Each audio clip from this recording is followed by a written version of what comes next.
Yeah, okay, great. Ladies and gentlemen, I'm here tonight to bring you some revelations, so to speak. We've been asleep for many, many years, and it's time now for us to wake up. And it's time for us to wake up not in fright, not to look around and jump back from the shadows, but to come awake with our eyes open, realizing what stands in front of us and what we must do so that we can live our lives again in peace and tranquility. And we must, at all costs, guard against drifting back into the slumber that we have been in for the last 40 to 50 years, that has really created the situation that we find ourselves in today. We're going to be discussing a lot of subjects tonight, and I would like for you to hold your questions until the end, at which time I will be happy to answer them. The harder the question, the more I like it. There's no such thing as a dumb or stupid question. And while I'm imparting this information to you tonight, I want you to try to come up with questions to poke holes in it. And I'm going to answer every one of those questions, because when you leave here tonight, I don't want you to have any doubts in your mind whatsoever about the truthfulness of what you're about to hear. Because it is so important not only that you understand it and believe it, but that you act upon it so that we can do something about it.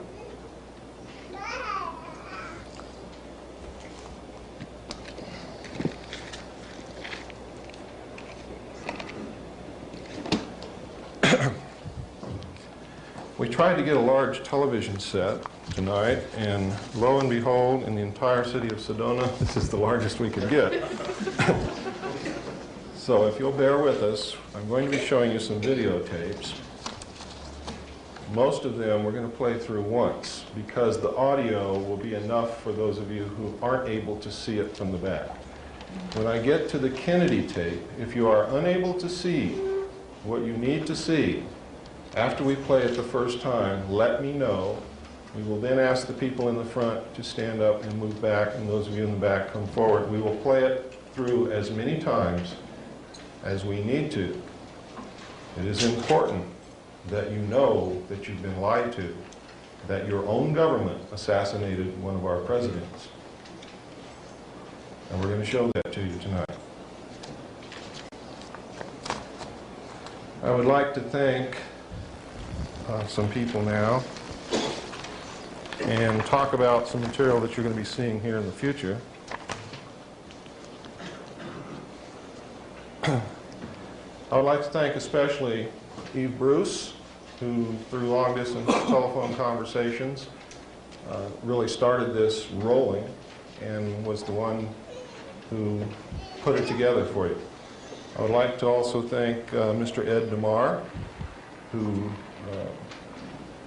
was sort of in partnership with Eve to bring this about and did an awful lot of work on it, and who has written a book called Lèse-Majesté. It's by Ed DeMar,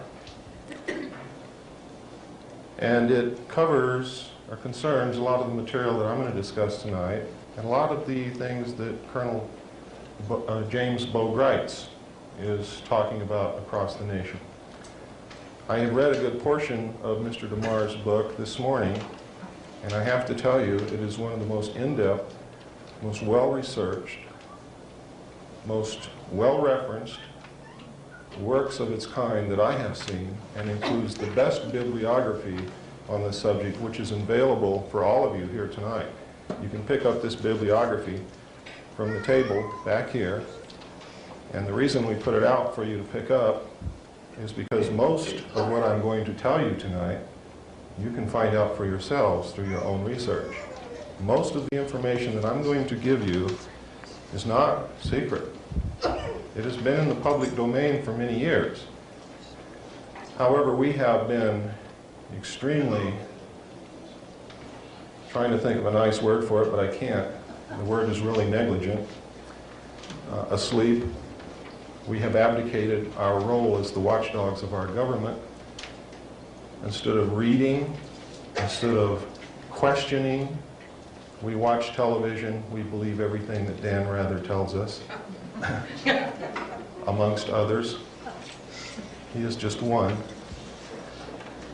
There are many, and I'm going to tell you a little bit about that later, who lie to you every night on the 6 o'clock news and the 11 o'clock news. So that we get started off on the right foot, I'd like to preface my talk with something I think you need to hear to put you in the proper frame of mind and keep you, I hope, from becoming afraid. Fear is a worse enemy than any other thing that we have to face. Ladies and gentlemen, the world needs to hear the truth. It's long overdue. The world also needs more peace, compassion, and cooperation. We already have too much fear and confusion. And too many people are feeling hopeless and victimized. What is offered here is startling information. And what we ask is that if you choose to accept it, you do so with the understanding that it would not come to our attention now if we did not have the ability to successfully respond. But successful only if we bring our highest thoughts, energies, and feelings to take positive action.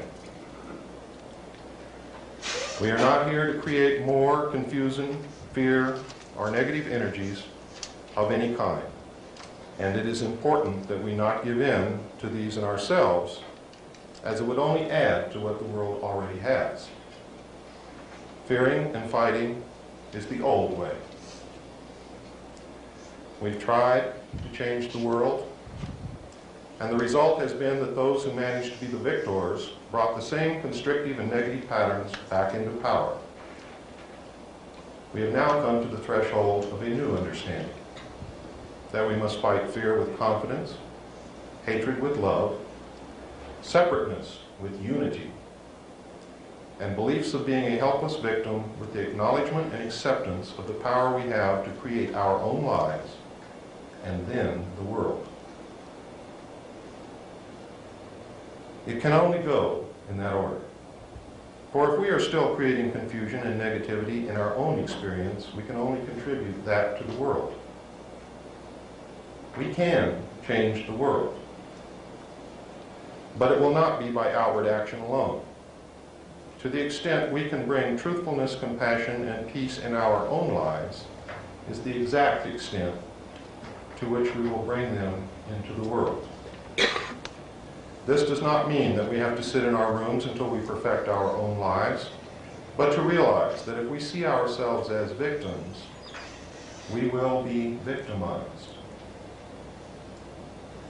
If we perceive part of the world as separate, wrong, or evil, that is exactly what we will have. This story was beautifully played out in Star Wars. Luke had to gain his own inner power first by his belief in his connectedness with all things, and could only succeed in battle by not giving in to negative feelings. The problems that have arisen in our world have come as a reflection of our own collective fears, beliefs in separateness, and refusal to accept our own power and responsibility for the events in our lives.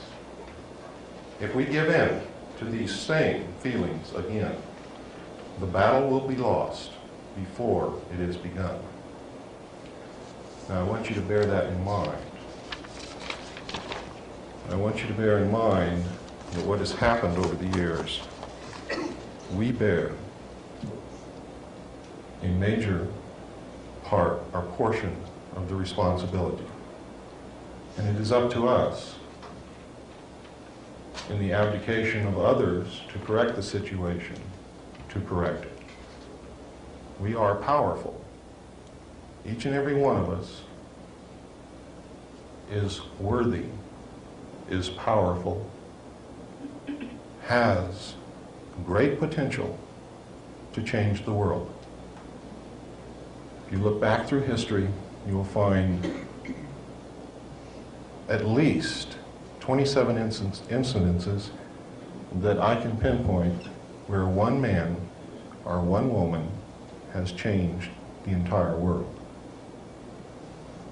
So if you doubt your ability to successfully act and change the world, I challenge you to re-examine that belief, and I challenge you to stand up, take action, and I guarantee you that you will be amazed at the power that you really, really have. Ladies and gentlemen, what I'm talking about tonight began many years ago, 250 years ago to be exact. This is not something that has happened overnight. This is not something that's going to go away overnight. But it is something that we can begin to work on, and we can make major changes before the end of this year. And before the night is over, that is going to be my challenge to you. And my commission to you is to help us bring about those changes. And I'll tell you exactly what those are.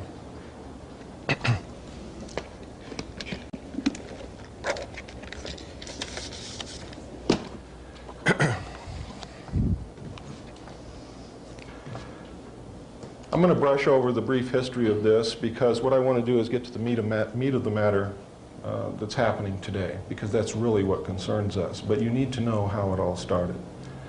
About 250 years ago, there was a man who was contacted by, you might call it a channel, you might call it an alien being, you might call it a spirit, whatever you call it.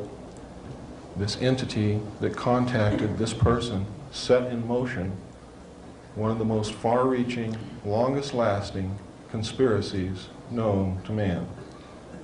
It began with the Illuminati. It began with the Illuminati right from the inception of the Illuminati as a plot to depose the rulers of the countries of the world, take down the national barriers, create a one-world government with the core members or executive members of the Illuminati at its head, concentrating the power of the world and the wealth of the world in their hands and subjugating the rest of the human race literally to serfdom.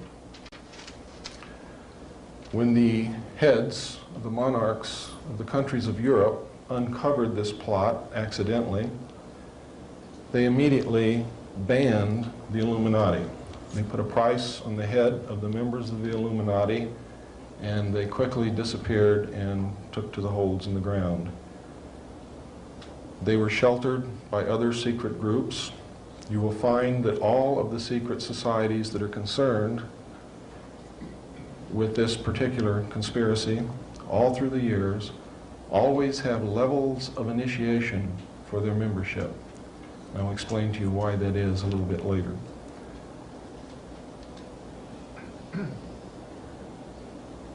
This is really a European thing, but it has spread to the United States. The major controlling membership of these secret societies is a group known as the Round Table of Nine. They are the heads of the most powerful banking families in the world. When you get right down to it, there are only 9 families who control the wealth of the world, and that is the 9 families whose heads make up the Round Table of Nine. Beneath the Round Table of Nine, there's an international organization known as the Bilderbergers. The Bilderbergers are a major player in this. Beneath the Bilderbergers, each nation has its own group. Most of the European nations look to the Club of Rome.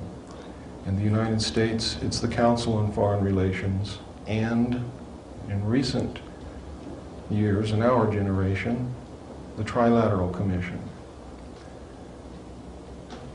You may not realize this, but they are one and the same. The Trilateral Commission branched off from the Council on Foreign Relations to give you something to hang on to should they lose political power. It is an old ploy. It's the same as in the playoffs for Major League Football. You have two teams and you play yourself. You cannot lose. That is the theory behind the split. Now that you know a little bit of the history, and not too much, because I really want you to go start reading for yourself, and you will find that there's plenty of material to give you food for thought, a lot of hours of reading, and a lot of productive research. Our story really started in around 1936, when Germany recovered a flying disc. It is not clear whether they entered into an agreement with the aliens and were given the disc, or whether they took the disc, or whether the disc crashed and they just came in possession of it. The method by which they did this is not clear. It is clear, however, that they had a disc as early as 1936, that they were attempting to duplicate the technology in an area known as Pina Mundi. When we went into that area after World War II,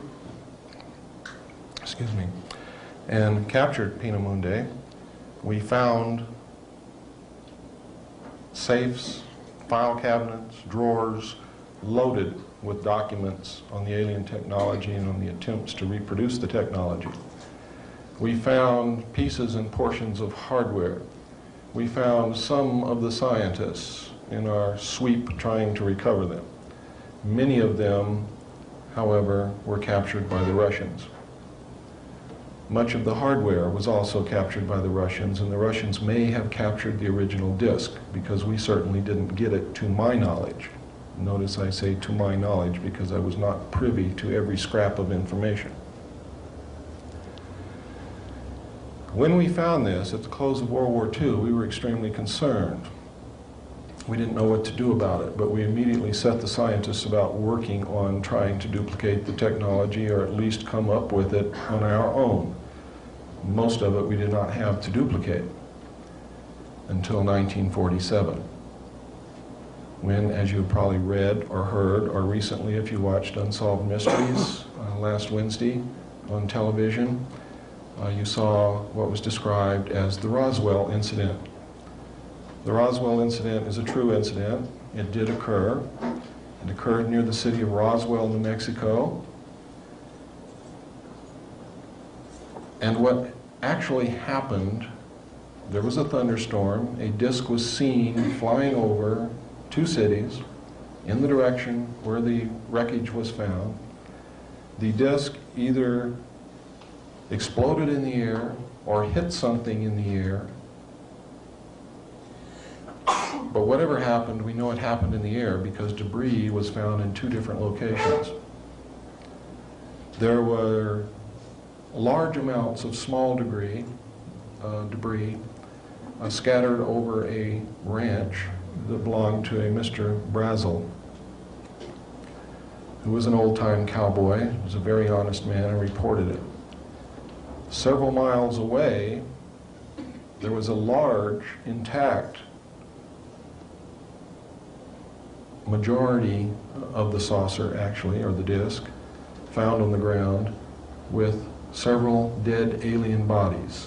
The reason I say several is there are accounts that there were 4. I saw pictures of 3 of those dead alien bodies in a report called Project Grudge, which also included material from a report called Blue Book, report number 13. So, I'm not sure whether there were 3 or 4. I saw photographs of 3 of those bodies for sure. Really, it doesn't make any difference if there was 1 or 50. The important thing is that it occurred, and that there were dead alien bodies that were not of this world. The technology was not of this world. We could find nothing within that craft that we knew anything about. We could not find electrical wires, we could not find vacuum tubes, we could not find hydraulic actuators, accumulators, control valves. We didn't know what made this thing tick.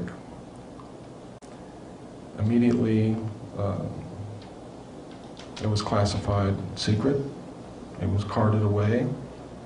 The press was told, first, that they had recovered a flying saucer. Second, that no, it wasn't a flying saucer, it was a weather balloon.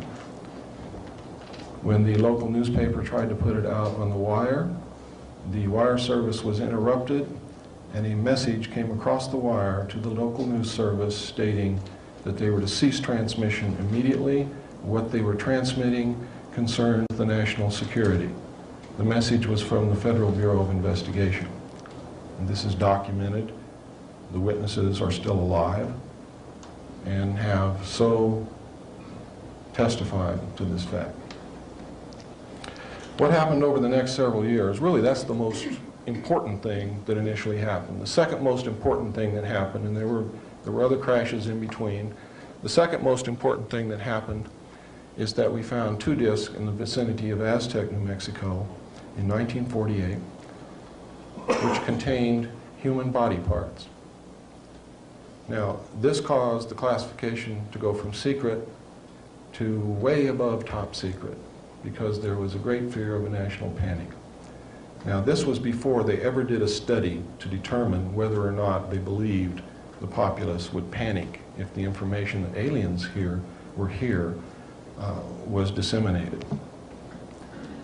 But they knew that if they told the public, or if it got out to the public by some means, that aliens were not only here, but were flying around in craft which contained human body parts, that's another story altogether. Now, I don't want you to get real concerned about this, because your chances of being affected by it personally are extremely remote. The next really important occurrence was the fact that in 1949, again near Roswell, 2 discs crashed. They recovered 5 alien bodies from these discs, and in combing the area to make sure that they had recovered all of the wreckage and everything that they could so that the public would not be able to discover anything, and so that they would have everything with which to gain knowledge and technology from,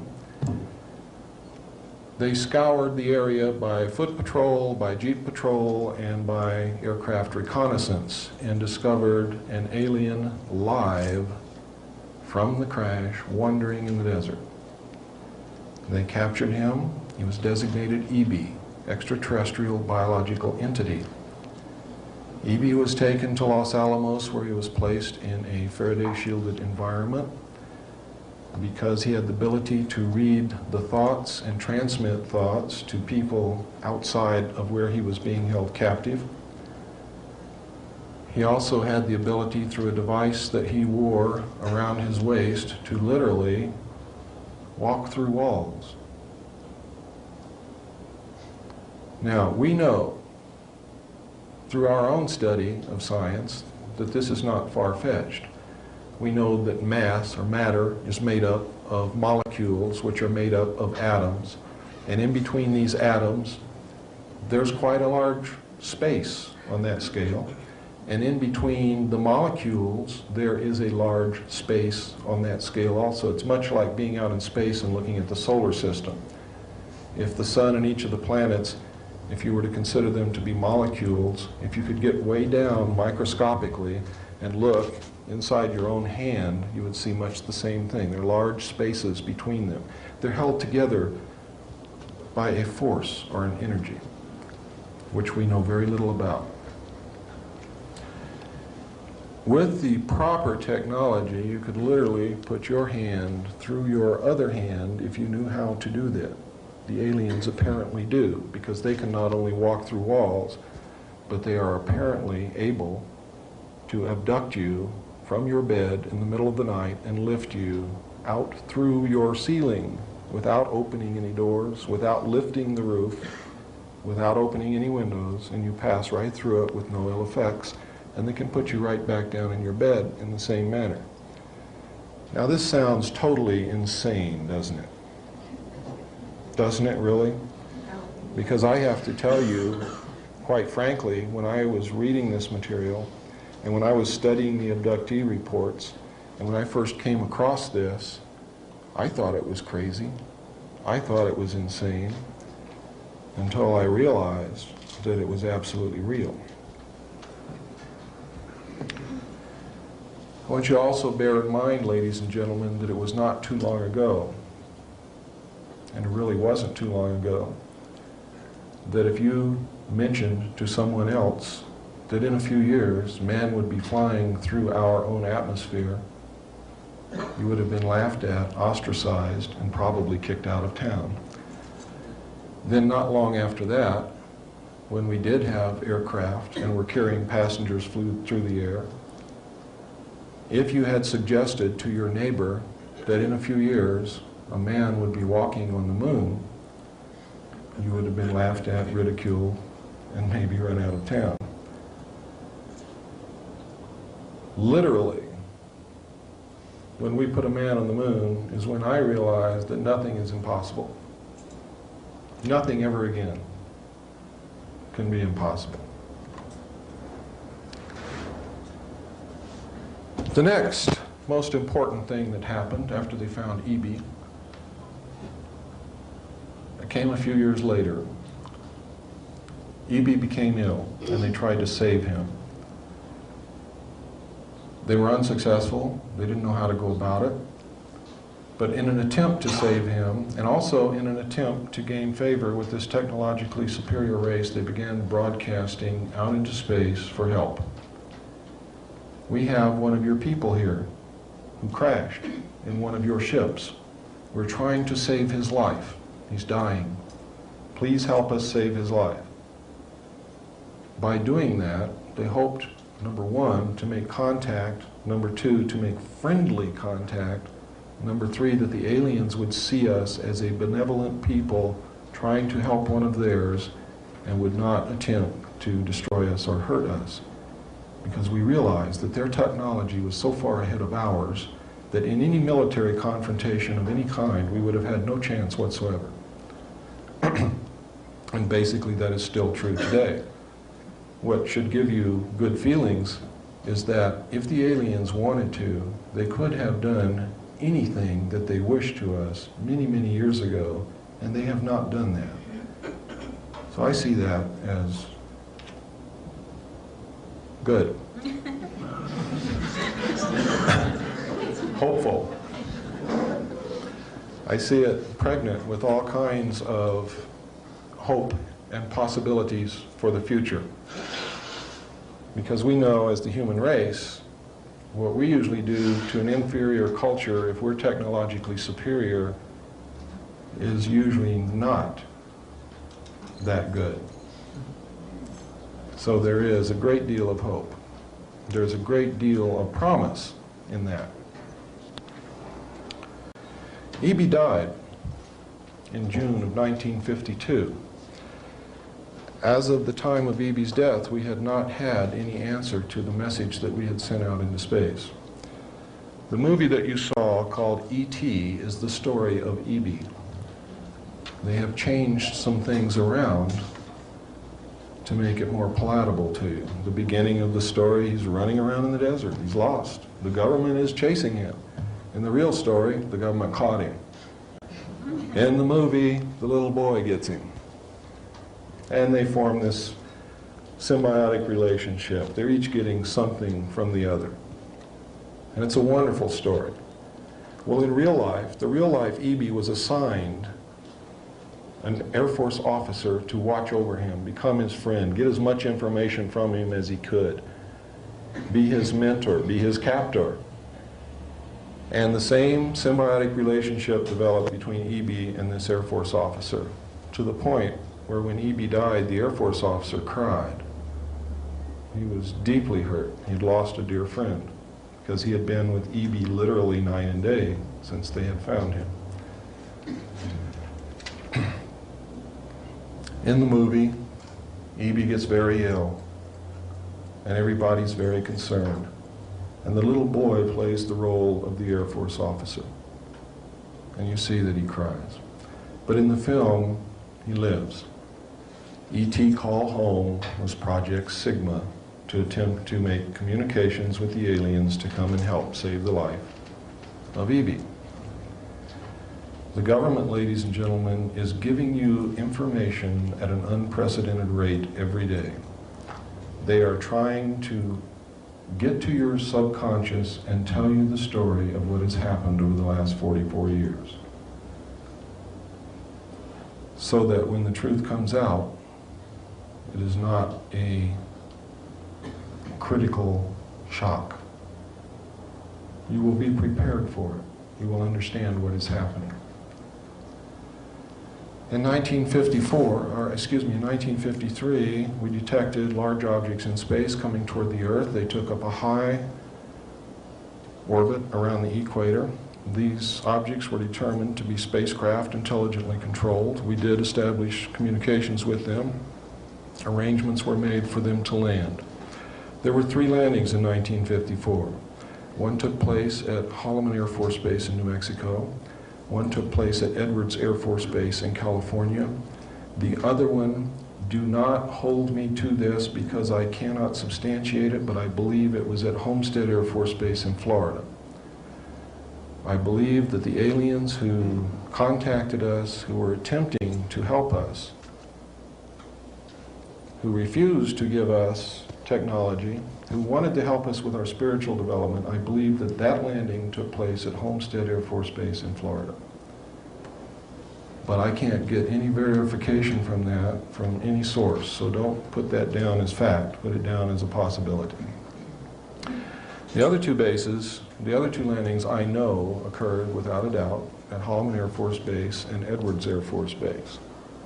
The first landing occurred at Holloman Air Force Base, where the aliens met with our intelligence officers. They reached a basic agreement after several hours. They were able to communicate. They left one hostage with us, his name was Krill, as a pledge that they would return and formalize an agreement.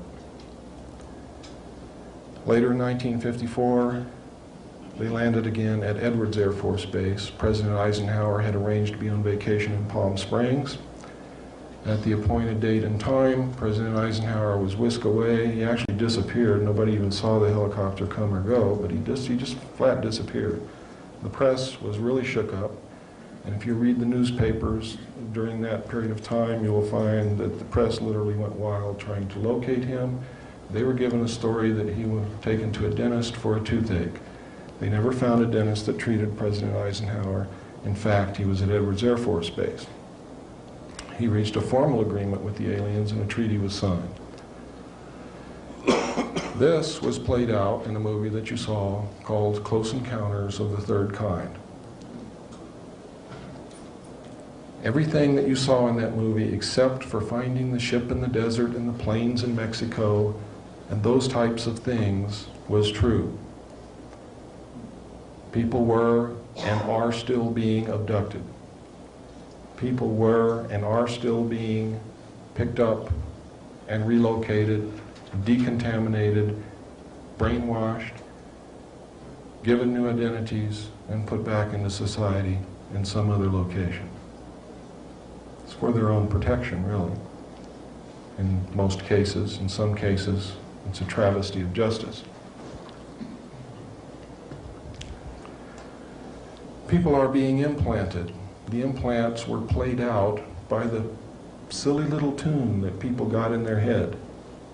That represented the implants. They couldn't get this out of their head. They would have a close encounter with an alien disc, and they would hear this tune, and they could never ever get rid of it. And it drove them to do some crazy things. And there are people today who are being driven to do some crazy things. I know some abductees who wake up one morning after they've had an abduction experience and they've got to move. And they've got to move to a specific place in a specific state, and they've got to do it right now. And they don't know why. And they've never been there before. And they have no friends there. They don't even know what the place looks like, but they get all their kids, they pack up, and they leave, and they go to Sedona, Arizona.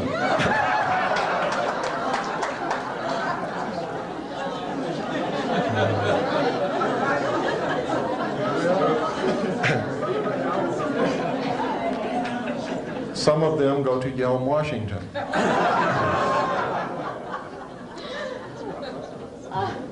There are areas in the United States where people are being driven to. They don't know why they're going to these places, but they're going there. Usually they have been abducted. Usually they have been implanted. Well, let me take that back. I guarantee you that everyone who has been abducted has been implanted. And the time that I saw the information between 1970 and 1973, the official Office of Naval Intelligence figures was 1 in 40, which works out to 2.5% of the population. How did they get these figures? It's very simple, ladies and gentlemen. At that time, they still had the draft. At that time, they had draft quotas from every state representing a certain percentage of the population. A certain percentage of the population of young men had to be drafted according to the percentage of the total population that lived in that state. When they came in for induction into the military service, they were given an extensive medical examination, and even at that time, ladies and gentlemen, we did have magnetic resonance imaging capability, but the military did not put it out to the civilian community as yet. This was a new technique, a new development. They found that according to the number of implants they found in the military inductees, based upon the percentage of the population of that state from which they were taken, that the number of people in the United States who had been implanted was 1 in 40. I sincerely believe that that was an underestimate, maybe a large underestimate, simply because now today most of the abductees are women, and that sampling was taken from only men. Why they're mostly women, I don't know. It has something to do, I do know, and this may not be the only reason, and that's why I say I don't know what the whole reason is. It has something to do with the attempts for them to preserve their race in an attempt to crossbreed with human beings, either as a direct attempt by implanting or impregnating the female and allowing the baby to come to the first trimester, at which point they're abducted again and the fetus is removed, or by harvesting sperm and ova from selected human beings and attempting to grow this crossbreed in the laboratory. There is tremendous evidence to support this. Now, let me digress back again to the next major step that happened, was that in 1954, when after President Eisenhower had become incumbent with the office, he realized that he was going to have to deal with this, and he also realized, as I realized a long time ago, you can't believe what's happening. You can't believe what the aliens tell us, whether they be good, bad, etherical, interdimensional, whatever. There is so much deception and so many lies involved with this that you have to step back and say, I'm not going to believe anything until I can prove it. And to do otherwise is to put yourself in terrible jeopardy. Believe me, terrible jeopardy. And I can cite instances where this has happened. President Eisenhower knew that he wasn't capable of determining what the truth was, but he knew that there were some pretty smart people in this country. He put together an organization called MJ-12, or Majority 12. Majority 12 was made up of 6 men from the United States government. Those 6 men were Nelson Rockefeller, who represented the President, who was the Secretary of State, the Secretary of Defense, the director of the CIA, the director of the FBI, and the chairman of the Joint Chiefs of Staff. The balance of MJ-12 was made up of the Executive Committee of the Council on Foreign Relations. Now, it is extremely significant that you understand that the first 6 members from the government, along with President Eisenhower, were also members and longtime members of the Council on Foreign Relations. They believed in that organization. They believed in its goals, which was one world government. Now, secretly, this was known as Majority 12. It was called MJ-12 in correspondence. When they addressed correspondence to each other, they did not address it to MJ1 to MJ6. It was J1 to J6, because secretly they were known as the Jason Scholars amongst themselves. Publicly, they were known as the Committee on the Clear and Present Danger, and to my knowledge may still be known as the Committee on the Present Danger.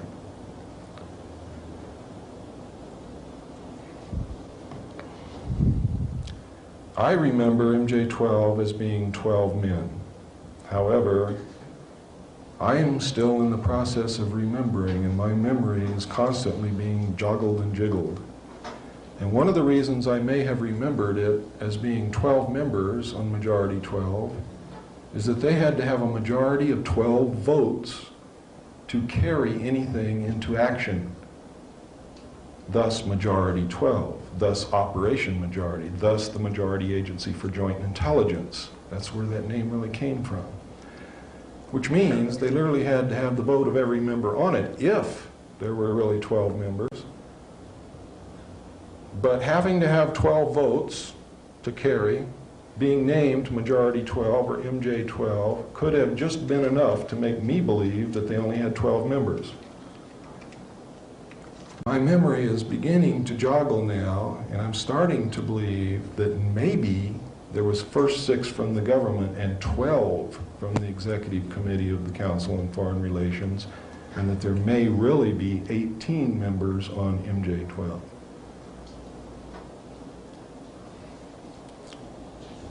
Whenever I believe that a correction needs to be made, first, I wasn't going to do this. But that's wrong not to do that. It's wrong to stick to your guns because you don't want to change anything. That's silly.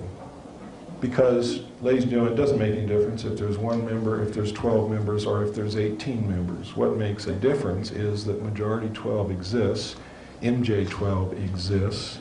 These men were all members of the Council on Foreign Relations, and they are the secret government. That's what really counts.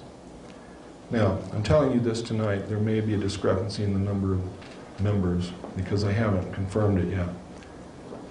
But I know that there were at least 12. Everything else that I've told you about them is absolutely true. But there may just possibly have been as many as 18. When President Eisenhower put this group together,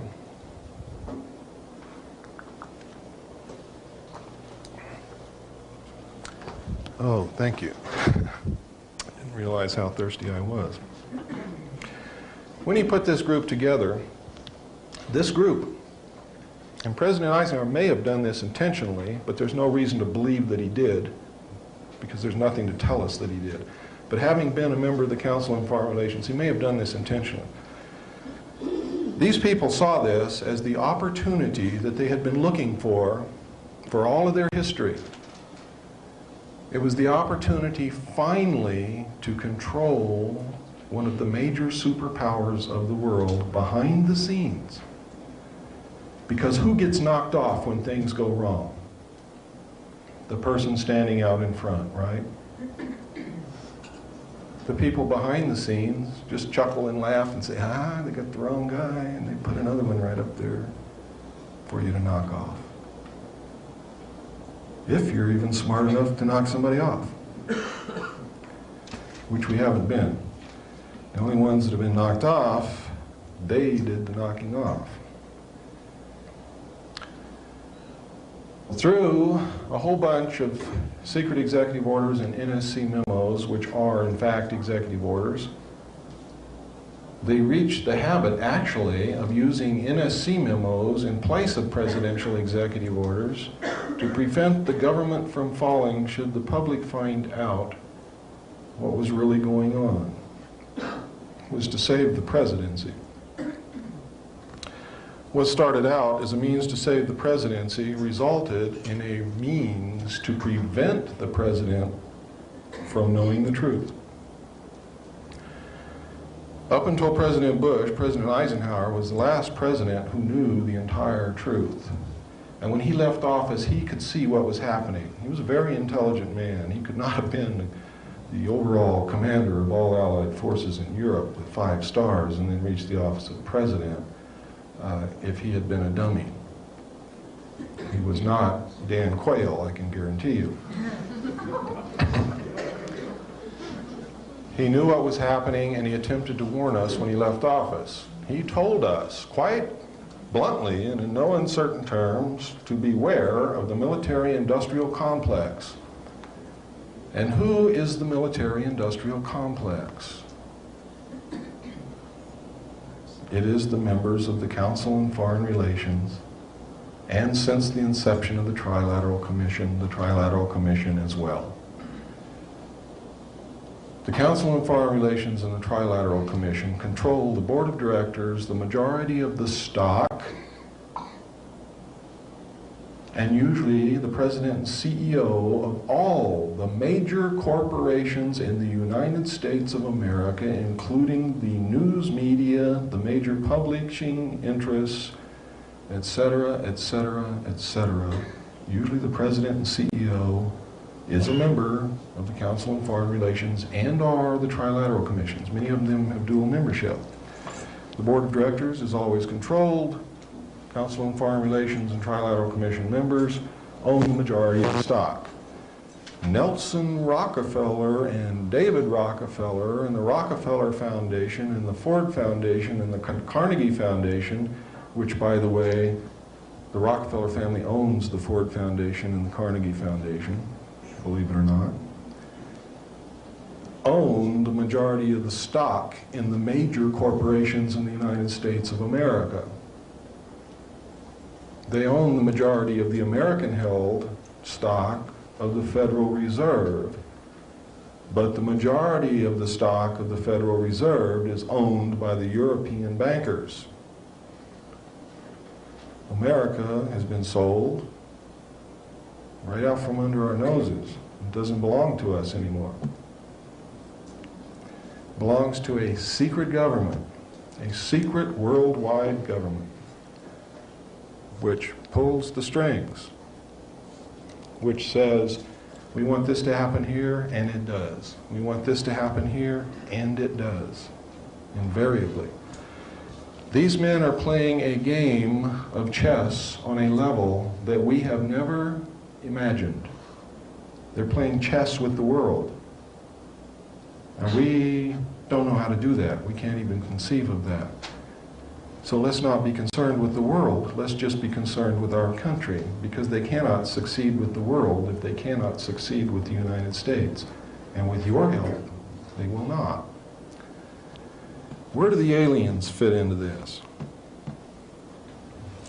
I've told you the most important incidents that have happened. Everything else is really trivial. I've told you about the abductions, the implants. I've told you about the mutilations, the body parts being found on the craft. I've told you about the agreement. I've told you that they're here. I've told you that we have their technology. Those are the important things. Whether they're at Area 51 or at Tonopah or down in Alabama, doesn't make any difference. They're here. Invasion is over. It's all over. Don't look for an invasion from space. It has already occurred and is over with.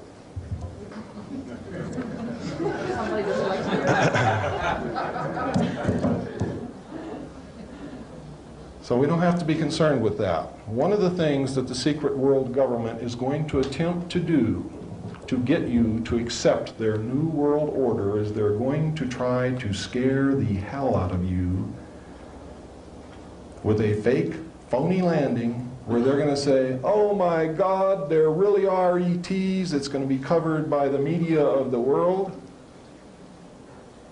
And they're going to say, we're going to be invaded from outer space. We have to band together as humanity to save the planet. And most people are going to say, yeah, yeah, let's do it. One world. Imagine all the people. Imagine nothing worth fighting for. Imagine no religion. Imagine living only for today.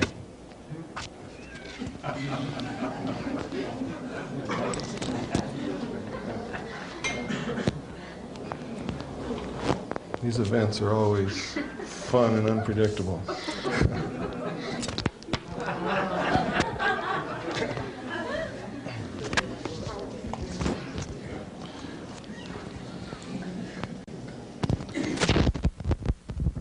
I'll tell you what, it's time, let's take about a 5-minute break. Come up and ask quite appropriately, who the hell are you? And I used to start all of my talks out with who I am, where I'm coming from, how I saw this information, and what my stance is on it. And I eventually reached a point, and I keep forgetting that I'm not in California anymore. I reached a point where people would say, we already know who you are, tell us what you got to say.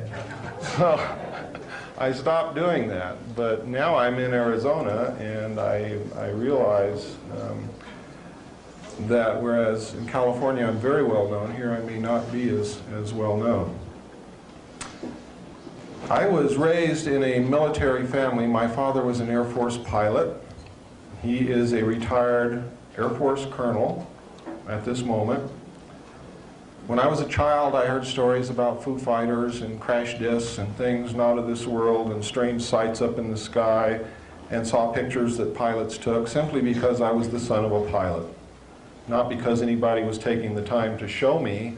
I just happened to be there when these things were discussed and when these pictures were shown and passed around. And usually was underfoot and eventually was kicked out and exiled to the back bedroom or the backyard. Eventually, though, I grew up and left home, went into the Air Force. I was assigned to the Strategic Air Command as an aircraft and missile hydraulic technician, which means that I worked on the hydraulics and the pneumatic systems, or high-pressure air systems of aircraft and missiles for the Strategic Air Command. I worked with B-52 bombers, KC-135 aircraft, which is the same as a 707, only it's for refueling other aircraft and carries fuel instead of passengers. I worked on B-58 bombers. I worked on Minuteman missiles. During the time, both when I was in school learning my trade in the Air Force and the time that I was on the job, I met people who had taken part in crash disk recoveries. And usually at the Airmen's Club or in some bar downtown or someplace, because I was a young man then and that's where you could usually find me, with a beer in my hand looking for a girl. And if there wasn't a girl around, we lied to each other a lot. And generally, these stories I thought to be a lie until later years when I realized that these guys had been telling me the truth and I could kick myself in the head because I had not written it down. I had not pressed them for more information at a time when they were willing to talk to me for some reason or other. When I left the Air Force, I went into the Navy. And really, I had planned to just skip from service to service. I was a pretty crazy young kid. I was gung-ho. I was raised on John Wayne movies and Sergeant Rock comic books. I came from a military family. My whole family was in the military service. Uncles, grandfathers, brother, everybody.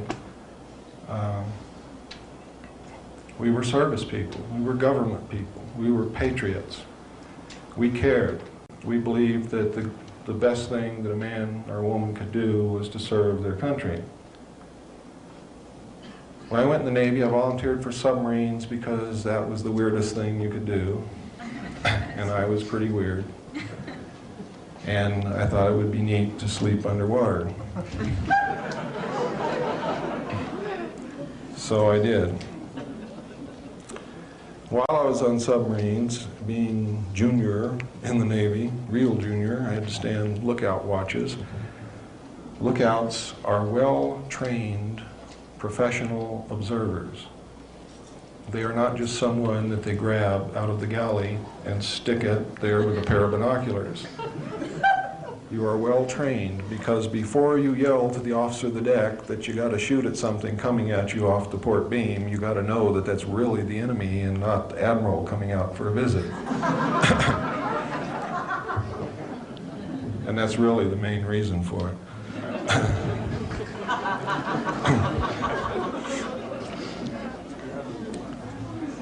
So we were trained observers.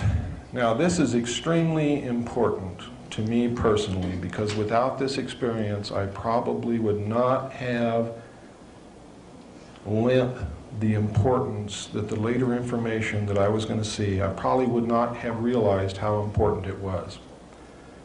While on lookout between the Portland-Seattle area and the Pearl Harbor area, while we were traveling on the surface as port lookout, I saw a craft the size of an aircraft carrier exit the water at a range of approximately 2.5 nautical miles off the port quarter. The port quarter is approximately 45 relative degrees off the port bow. Port is your left. Left, port wine is red. That's where the red light is on a ship. Okay, now we got through that. I was stunned. I knew that I had just seen something that was absolutely incredible, and nobody in the world would believe that I saw it, and nobody else saw it. And I was faced with the dilemma. I'm the port lookout. Something just came up out of the water that could destroy us in a second. It was a machine. It was intelligently guided. I knew this. It was as big as an aircraft carrier. It was the most important, earth-shattering thing that had ever happened to me in my life, because I saw it, I realized what it was, I knew I wasn't dreaming, there was nobody around who could be manipulating me in any way, shape, or form, and it was my responsibility to report this. Are you kidding? I'm going to tell the man who writes my performance report that I just saw this thing come out of the water? You got to be nuts. But I had a responsibility to the safety of the ship, the boat, which we call submarines, boats, not ships, to the boat and to the crew. So I had to devise a method to report this, and what I did was I told the officer of the deck, Ensign Ball, I said, Ensign Ball, I saw something about 2.5 nautical miles off the port quarter, but it just flashed and I don't know what it was. Could you please help me scour that area to see if we can find it again? Now, I didn't really believe that this thing was going to show up again at all. Well, the starboard lookout heard this conversation, and he turned around and started looking too, which he shouldn't have done, because you're never supposed to desert your own field of responsibility, but he did. At about that time, the object came, or this object, or another one just like it, came back down out of the clouds and entered the water. Ensign Ball dropped his binoculars, dropped his jaw, and turned around and just stared at me and didn't say a word. And then he turned back around and he just stared off into space for a couple of minutes. And then he turned around and looked at me again. And he said, this had to happen on my watch.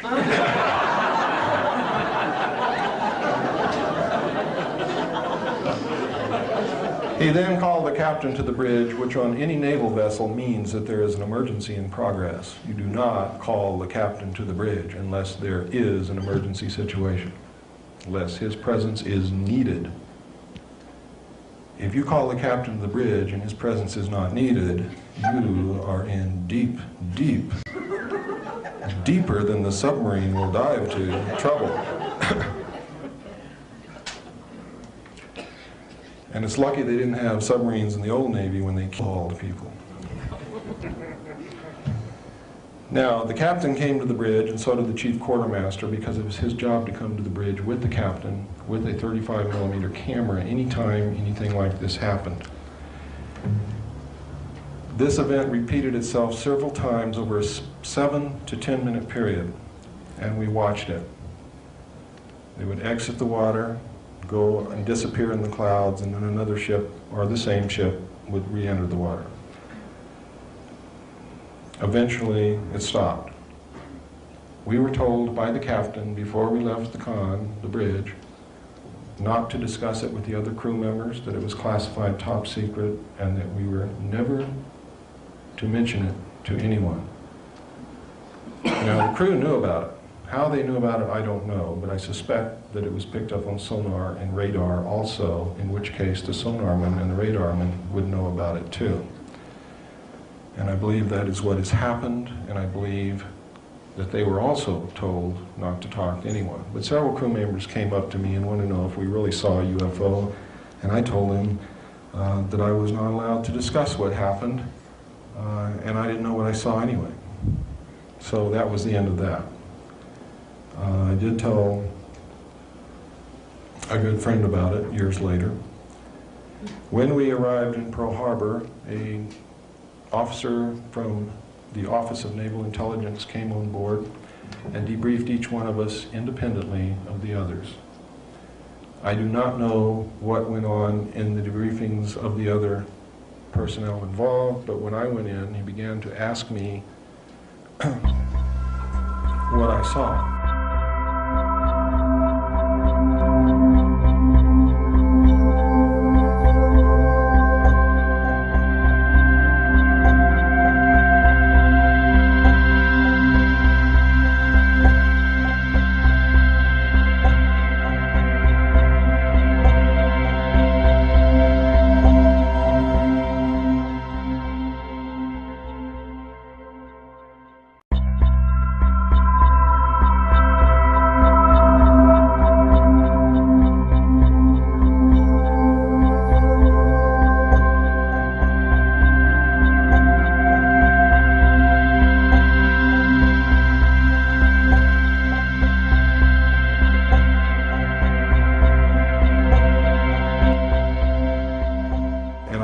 Saw anyway.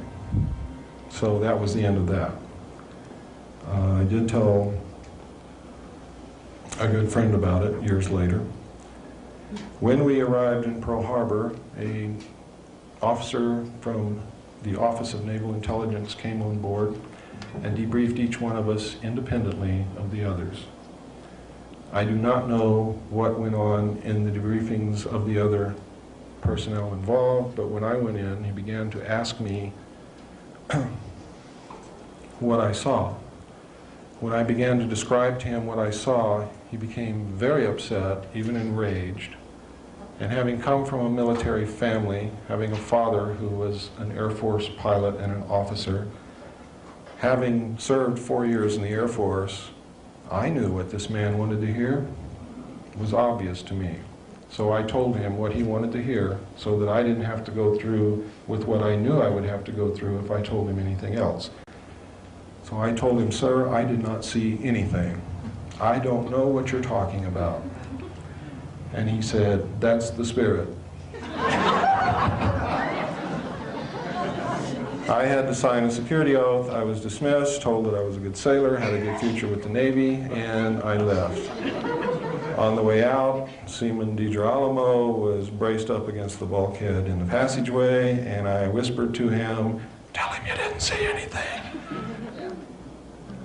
And I don't know whether he did or not, because we never talked about it again amongst ourselves. Several years later, I was trained again. Well, in between this, I striking is what you call trying out for a certain particular job. I was striking for quartermaster, which is navigation. It's where you navigate whatever ship or vessel you're on. I made it, was promoted to third-class quartermaster. Eventually was promoted to second-class quartermaster. I was then trained by Naval Intelligence in my secondary NEC, which is 9545, which is internal security. I was then sent to Vietnam, where I was given a multi-million-dollar patrol boat. I was given 5 other lives to take care of and mother and be a friend to and be a daddy to and everything else, and was given a river and everybody that lived on both sides of that river and said, Bill, go out and kick their butts. And while you're out there, try to collect as much intelligence as you can, try to learn as much as you can from the local people, try to make friends with them, keep the river safe and secure, etc., etc., etc. While I was there, I learned that there was much UFO activity in Vietnam, an awful lot of UFO activity. They were called in official reports helicopters, enemy helicopters. Well, anyone who knows anything about Vietnam, if you look in documents released about Vietnam under the Freedom of Information Act, you will find many reports of any enemy helicopters attacking our troops, attacking the enemy's troops, taking villagers away from their villages. The truth is, ladies and gentlemen, North Vietnam had no helicopters, period. It was really UFO activity. When I came back to the United States, I was assigned to the Commander-in-Chief of the United States Pacific Fleet and was specifically assigned to the intelligence briefing team for Admiral Bernard Clary, who at that time was the Commander-in-Chief of the United States Pacific Fleet. While serving in this official capacity, I had occasion to prepare briefings on flaps. You know what a flap is? I mean, something's happening right now, and it's very important, and everybody's concerned about it, and all the admirals are in the command center, and they want to know what the hell is going on, and they want up-to-date information, and they want the plots correct, and they want to know who's over here, and what's the closest ship, and how fast can we get a United States Marine unit there. That's what you call a flap. In other words, everybody's throwing it all in the fan, and it's all coming out on me and the other people who were with me. It was our job to provide this information on a 24-hour basis. And specifically every day, we would come in very early in the morning, about 4 a.m., and we would prepare a briefing which took place at between 8 and 9 o'clock whenever the Admiral was ready, because we didn't tell him when to be there. He told us when he was there, and when he was there, we had to be ready. Between 8 and 9 o'clock, usually, we would present a briefing to the Admiral and his chiefs of staff. Now, you have to remember that this man had reason to know what was going on in half of the world, because he's literally responsible for the Pacific Ocean and the Indian Ocean and everything in between, including the land masses. In case of a nuclear attack or a nuclear war or any kind of a war, it is the United States Navy that will deal the primary blow to the enemy, will deliver the war to the enemy first, and will usually carry it through to the end. And that is the truth. So he had the need to know everything that happened in that part of the world. When alien-connected incidents occurred, we would get top secret messages marked magic, restricted information.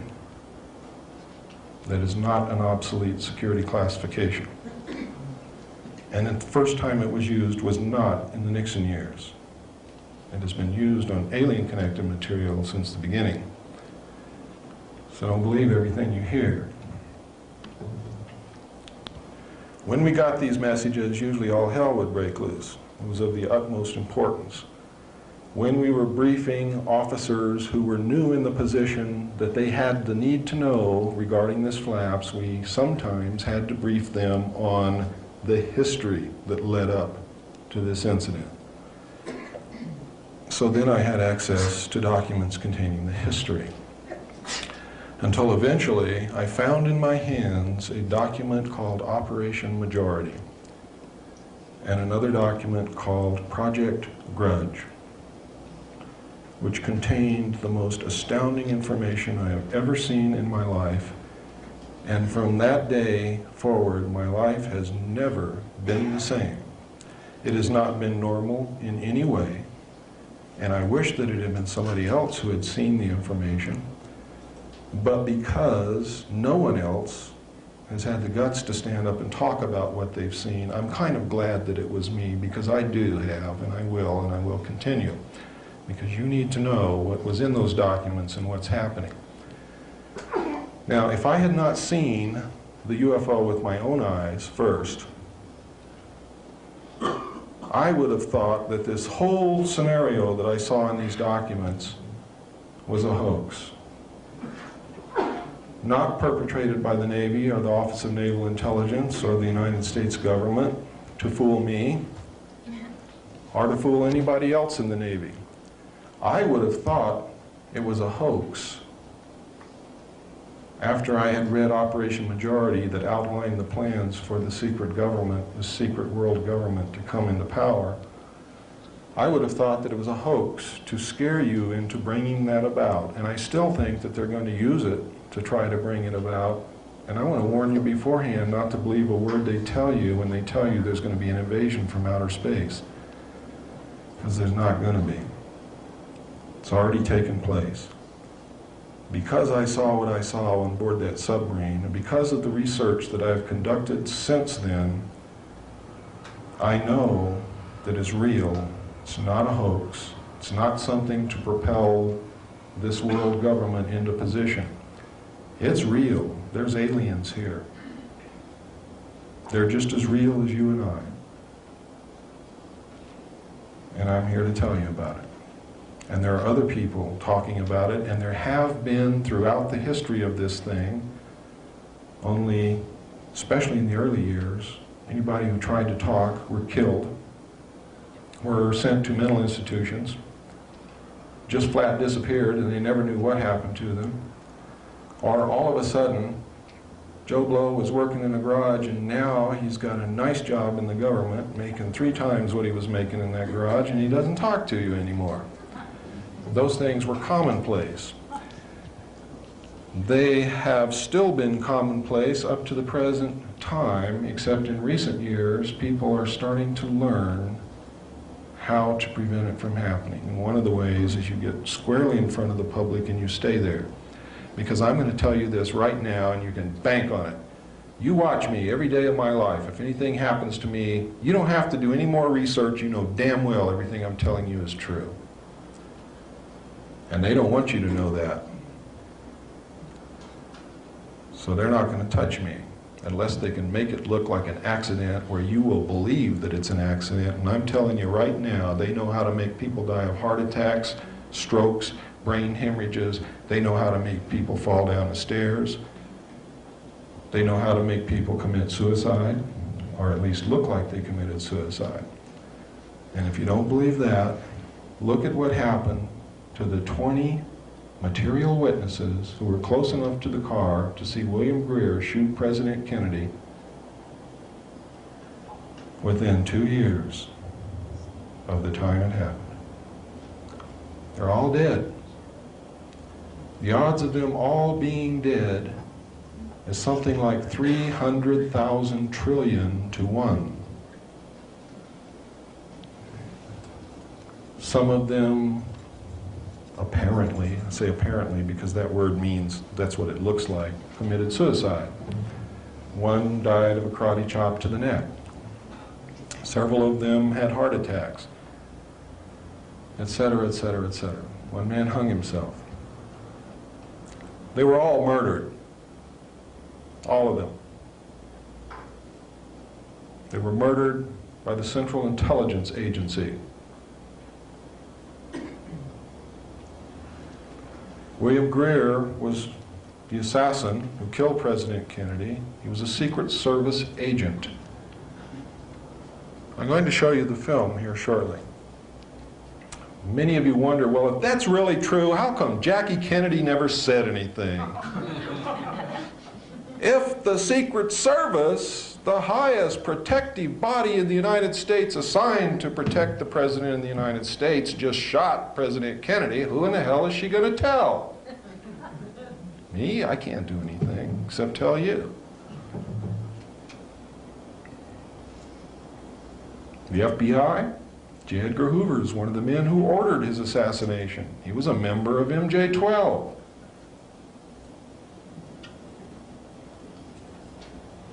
Beginning to see the picture? The picture's not a pretty one. What has happened is these men who throughout history have been trying to figure out how they can control the world, all of a sudden discovered how they could do it. In 1952, President Truman, together with the heads of state of the European nations and the Soviet Union, formed what is known as the Bilderbergers, to coordinate the international efforts to protect the world from an invasion from outer space, should these aliens turn out to have that as their ultimate goal. The Bilderbergers, as MJ-12 did, soon learned how to wrest power behind the scenes and use the world banking families to manipulate and leverage these nations so that they are really in control of the world, and they are headed by the 9 heads of the families that own most of the wealth of the world, known as the Round Table of 9. Under them, each nation has a group of men secretly controlling that nation. And I don't mean every nation in the world, I mean the nations that count, the hard currency nations, have an organization which is a sister organization to MJ-12 within that country's respective government. How does this work, you say? How can a secret organization such as MJ-12 control the government? It's very simple, ladies and gentlemen. If you will remember that President Eisenhower formed this secret group in 1954. He was the last president who knew everything. They began in 1954 to issue secret executive orders in the form of NSC memos to wrest power away from the president and effectively isolate the president. They took the power to appoint appointees in the government away from the president. And if the president wants to appoint someone whom they don't want him to appoint, they have a way of embarrassing the president to get him back into line, or getting rid of him altogether, or making sure that he doesn't get elected if he's not willing to play the game. The result has been, ladies and gentlemen, that today every major member of the United States government is a member of the Council on Foreign Relations and the Trilateral Commission, or the Trilateral Commission, but usually the Council on Foreign Relations and the Trilateral Commission. They usually have dual membership. Every one of them, not just a few. You see, it started off in 1954, there were just a few. Truman's years, there were hardly any. Eisenhower got in, he was a member of the Council of Foreign Relations. He appointed some. After that, when they took the power to appoint on themselves, they told the president who to put in those positions, and that's who got those positions. And today, the Council on Foreign Relations and the Trilateral Commission is the government. The government is not representing us. They are representing the Council on Foreign Relations and the Trilateral Commission and the secret world order. Please, when you go out of this room, look it up yourself. Because if I hear from you that you don't believe it, I'm going to say, did you check on what I said? Did you go to your library? Did you pick up the bibliography that we left for you on that table? Did you go read those books? If you tell me no, I don't want to hear what you have to say anymore.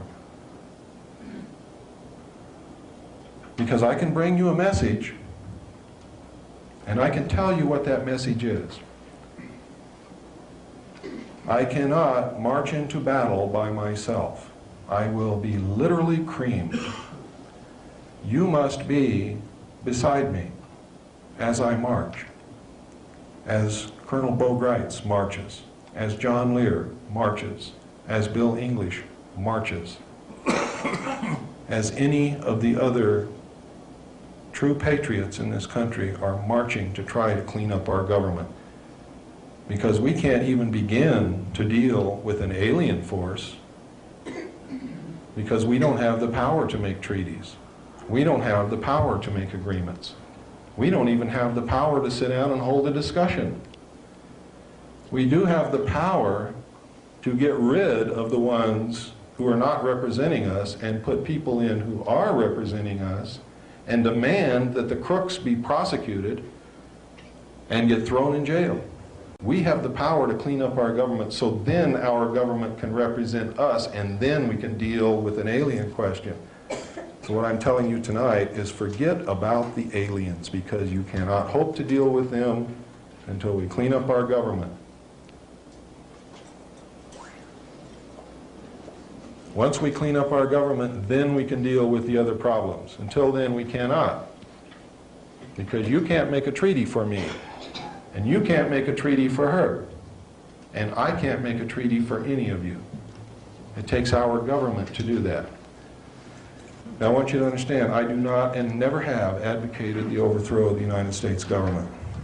I advocate the restoration of the United States government to its legal and proper place as our founding fathers laid out for us to follow.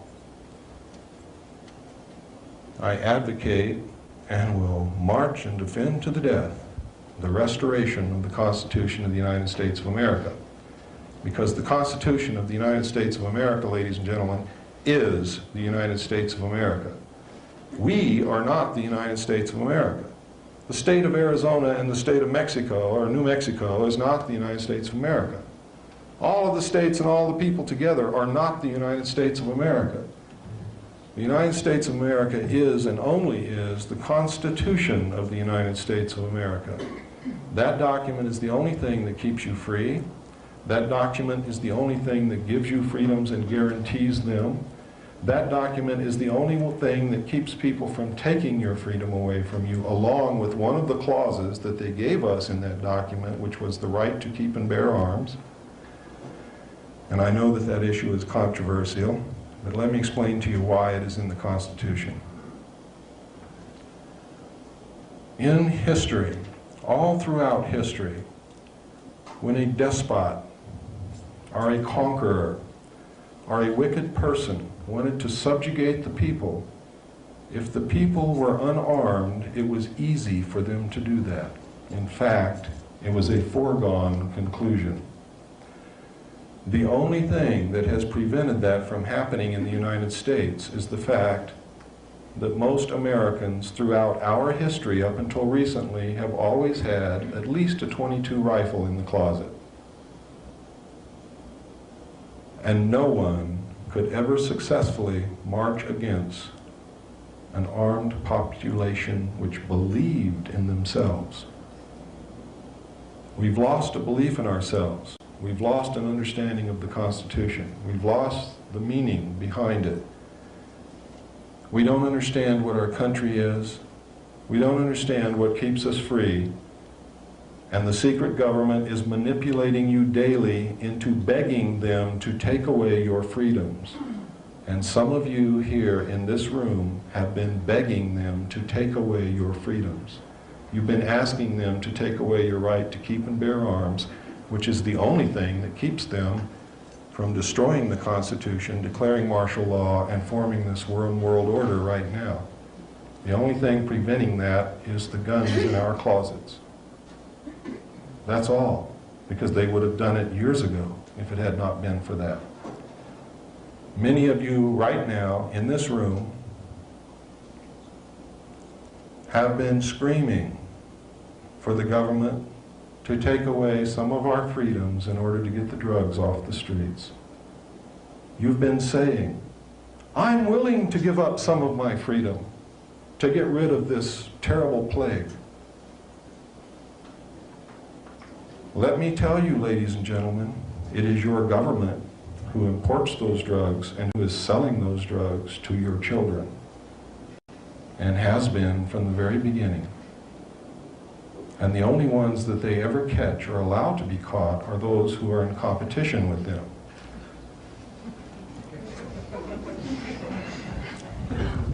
This operation was put into place in the late 50s. It was organized by George Bush in cooperation with the CIA while he was president and CEO of Zapata Oil.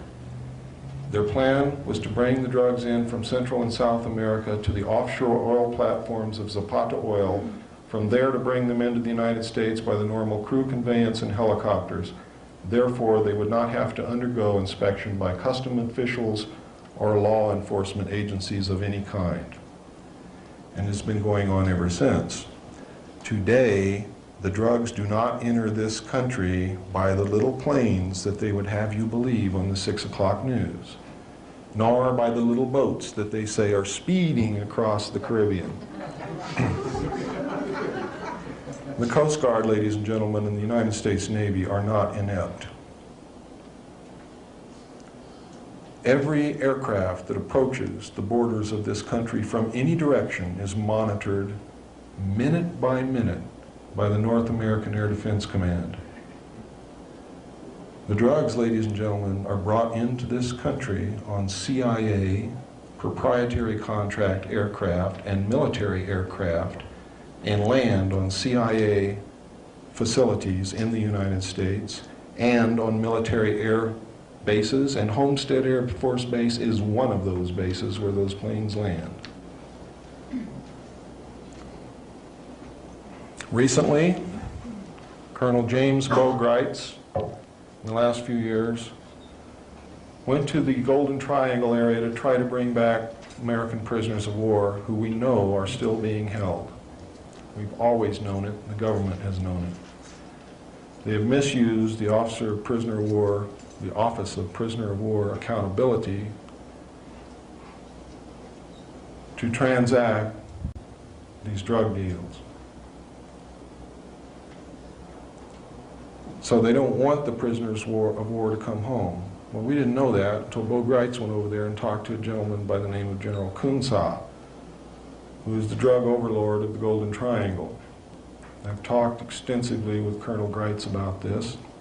I have all of his information. And coupled with mine, it paints a very bad picture.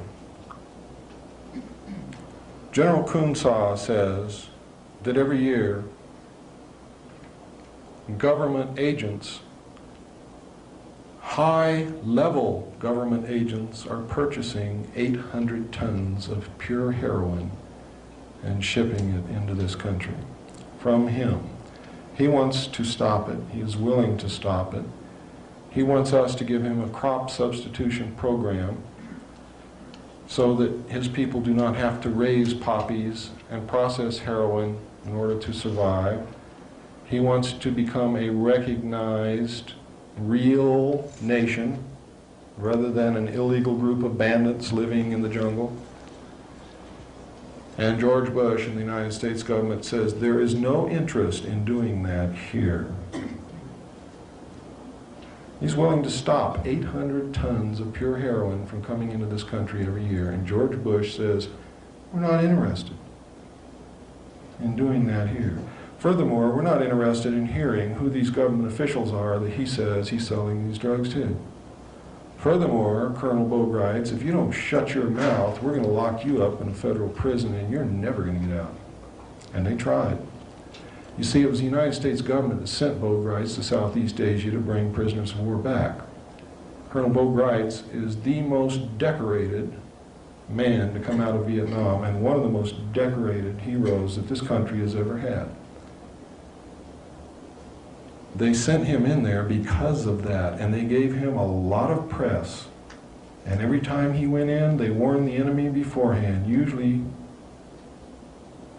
by Radio Free America, in their own language, warned them by name who was coming, how they were coming, what route they were going to take, so that they would not be successful. But it made the administration look good because they were sending somebody over there to do it. But every time he went, he had to use a phony passport that the Department of Defense gave him to use to accomplish his mission. So I'm going to show you a short tape right now. I want you to pay a lot of attention to this, please.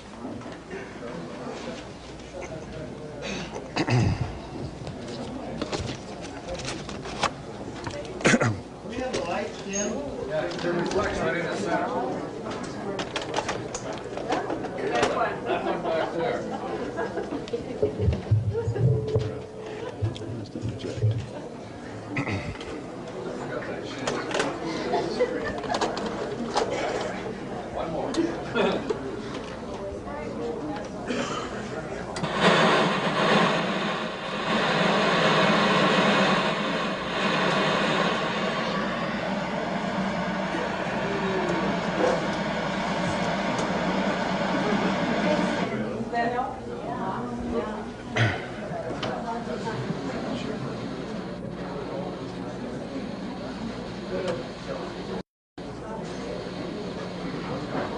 April 18th, 1989, what many Americans regard as the most important trial in the United States began with little fanfare in Las Vegas, Nevada federal court.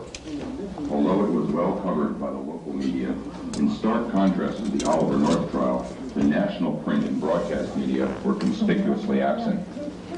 It was almost as if an invisible dome had descended over Las Vegas to prevent any satellite uplink from reaching the rest of the nation. For nearly 2 years, Lieutenant Colonel James Bo Grites had been under indictment for misuse of a passport. The charge had been leveled at Grites as a result of a trip he made to Burma in 1986. U.S. government prosecutors have contended that Grites lacked official sanction for his activities in Southeast Asia in pursuit of American POWs and missing in action. Grites, one of the most highly decorated Green Beret commanders of the Vietnam era, has countered that he has been so charged in order to shut him up about his discovery in the Golden Triangle headquarters of General Kun Sa that high-level U.S. officials and intelligence operatives have been actively involved in massive drug smuggling for over 20 years. The finance support was controlled given by Richard Armitage, who federal in Vietnam at the time. And after the Vietnam War, Richard Armitage was a prominent narcotic personnel, prominent trafficker in Bangkok. Yeah, after the Vietnam War. Countless attempts to place this evidence before Congress and the national media have been met with responses ranging from polite rebuffs to outright refusal. Repeatedly during the course of preparation for the trial, the 3 successive U.S. attorneys prosecuting the case stated that they would drop the charge if any evidence of official sanction for his travel had been presented. Although Grites had offered testimony from several witnesses, including U.S. officials, verifying this, the judge attempted to exclude such testimony in preliminary hearings, even to the extent of issuing a gag order.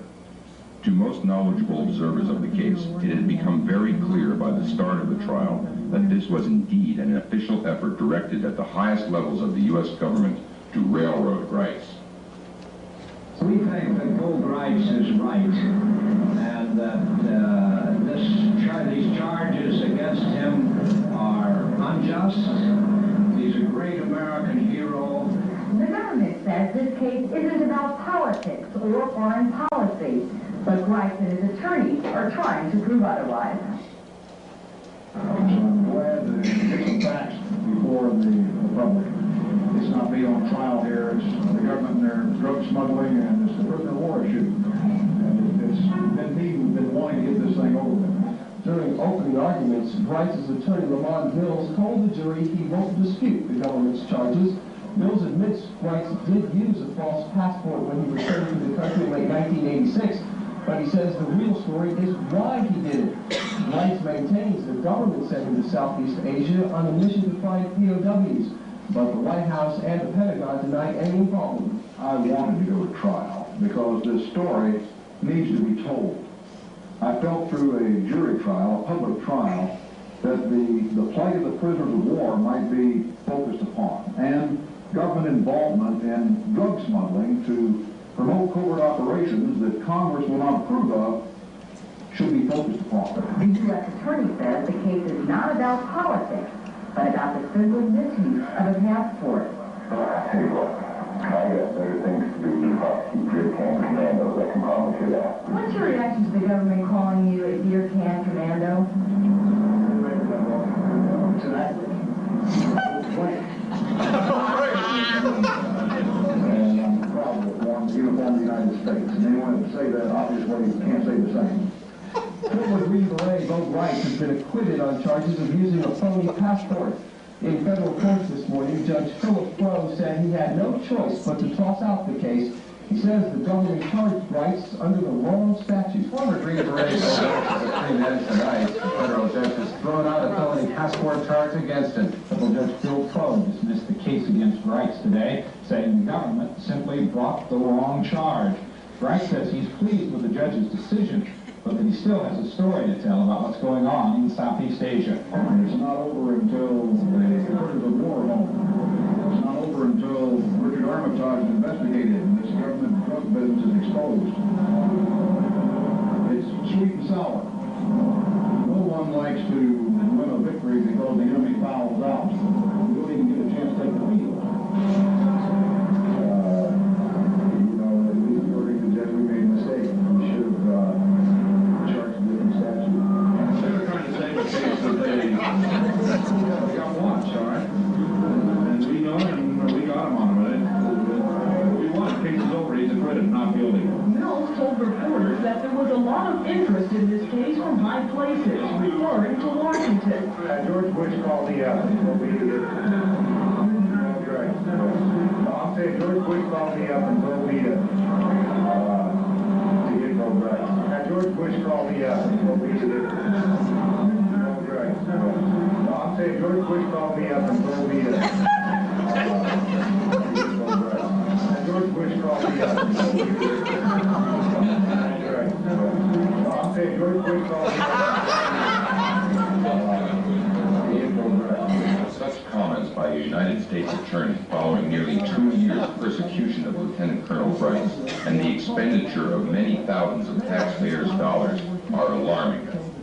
If Maddox's statements are true, the implications are profoundly disturbing.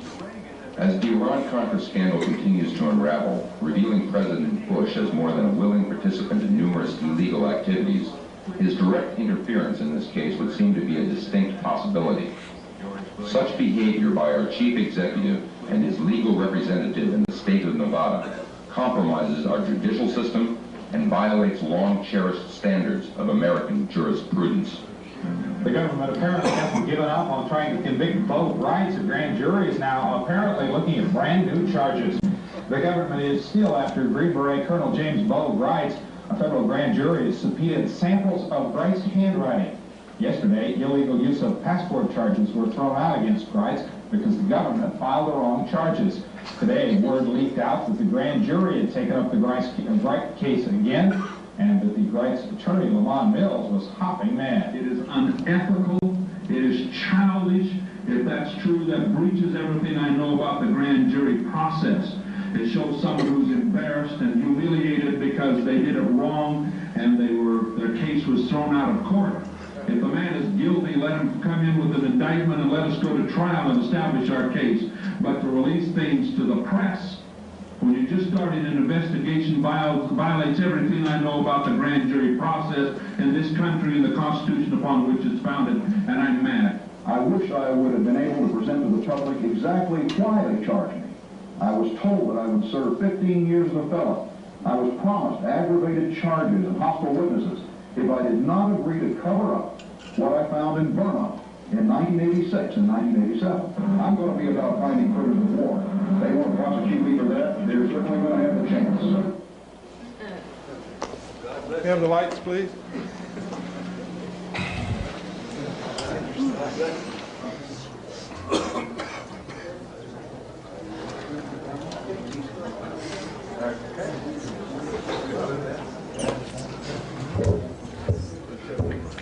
I think I missed some. What was it the federal prosecutor said on the courthouse steps?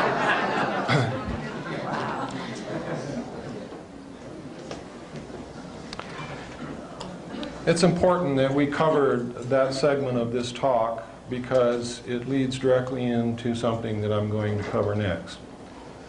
The purpose of the importation and sale of illegal drugs to the American people was to finance the alien-connected projects and other black projects which they knew they could not take to Congress for funding. For two reasons. One, everything they were doing was illegal under the Constitution, and Congress could not, in all ethical and moral standards, approve those projects or approve funding. The second reason was they believed, and with some rightfulness, that if they told Congress, it would be the same as telling the public.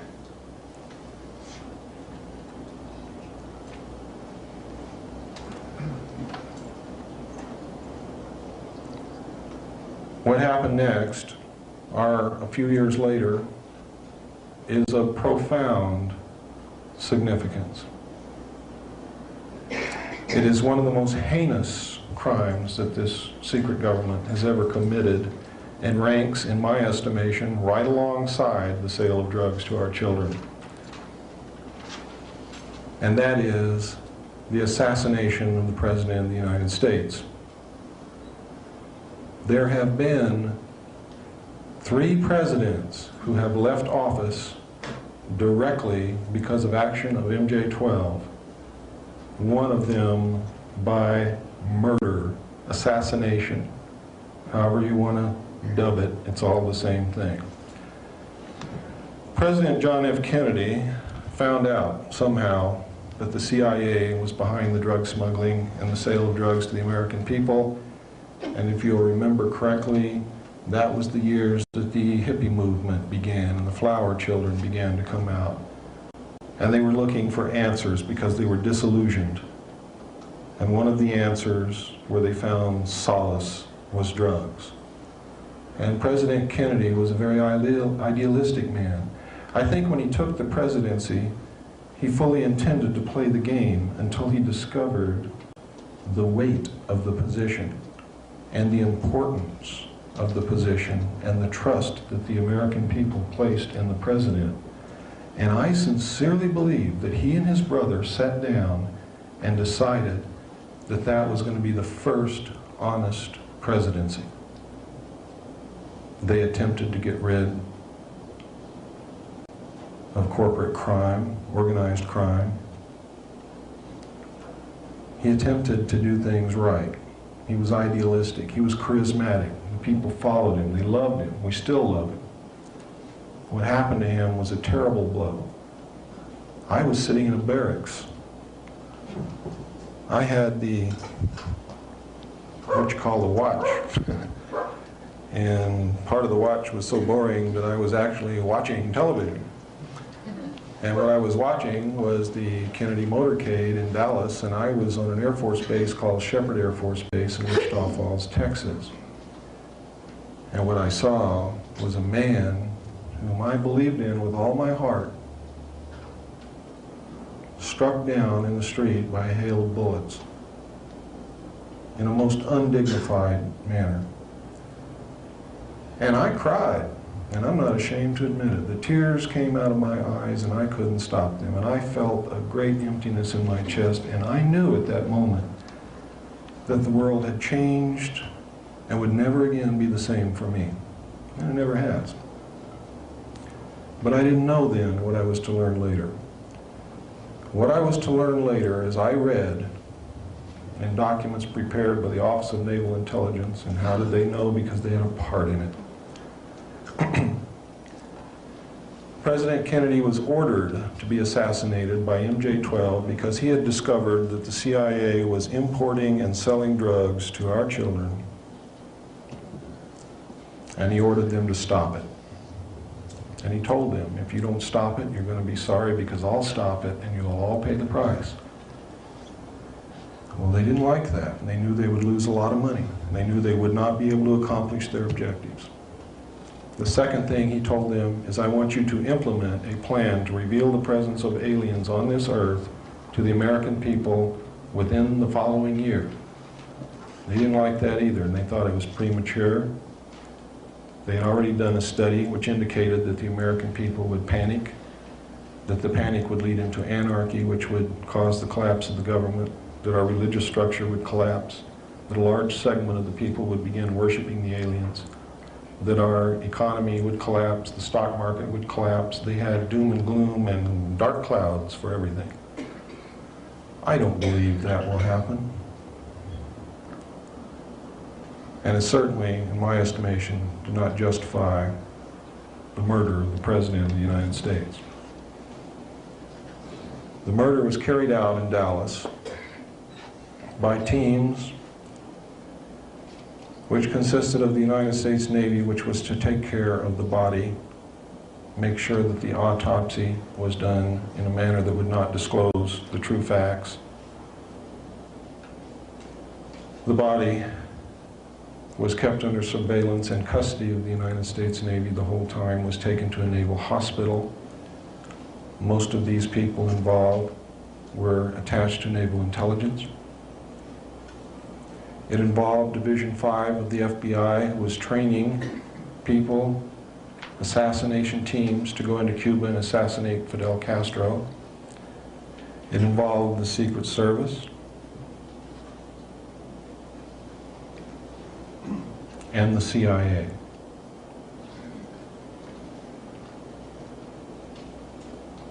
When the long-range shots missed, and there were many more shots fired than anything that you've heard before, Kennedy was struck by a bullet in the back, which exited through his neck, or excuse me, was struck in the front of the neck, which exited through his back, I'm sorry. Governor Connolly was struck with 2 separate shots. Another shot hit the windshield of the vehicle and broke it, and you can see that in the films. And we have blown these frames up many times, and we have studied it for countless hours. And we have put it together with the information that I saw in the documents, and we know exactly what happened. We know that Governor Connolly was carrying a gun. And when he was hit, he started yelling, "Oh my God, they're going to kill us all." And as he turned around in the blow-ups, you can clearly see him reach into his jacket and begin to take out a pistol. And then you lose sight of what happens with that pistol. It may have been the shot from his gun that hit the window, but we don't know that for sure. We do know that the passenger, Secret Service agent by the name of Kellerman, I call him Killerman, during the motorcade, when you blow the frames up, you can see him watching Kennedy through his rearview mirror on the right hand outside of the car. You can see it clearly. He's sitting there and his eyes are watching Kennedy in that rearview mirror the whole time. When Kennedy is struck in the throat, he watches for a few more seconds, then he turns around, he verifies it, he turns back to the front, he passes something to the driver, who is William Greer. They seem to converse for a second. He then goes back to his position. William Greer then glances. Then Kellerman leans over, takes the wheel. William Greer pulls, with his left hand, pulls up, and you can see it clearly. He pulls up a pistol, turns, and over his right shoulder, shoots Kennedy directly in the head. Kennedy's head then snaps backward. Jacqueline Kennedy looks at her husband. You can see her eyes go from her husband and look directly at William Greer, and then she attempts to get out of the car. She is afraid. Throughout all my combat experience, that is exactly what you do. You run away from the fire, not into it. What you see in the John Wayne movies is BS. I never saw one soldier ever run into a machine gun. You run away from the machine gun, and then you figure out how to get that machine gun nest. You don't just run up there and die. That's for the Marines.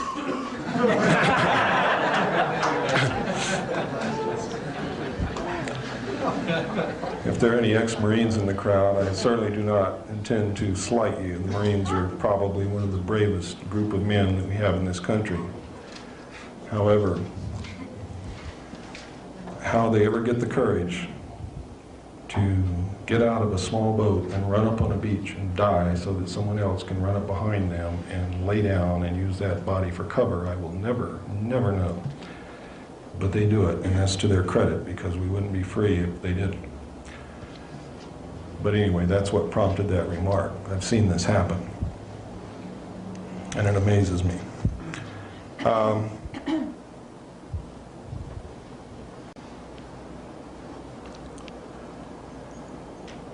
What happened next was that both men in the front seat hunched down. The car speeds up out of sight.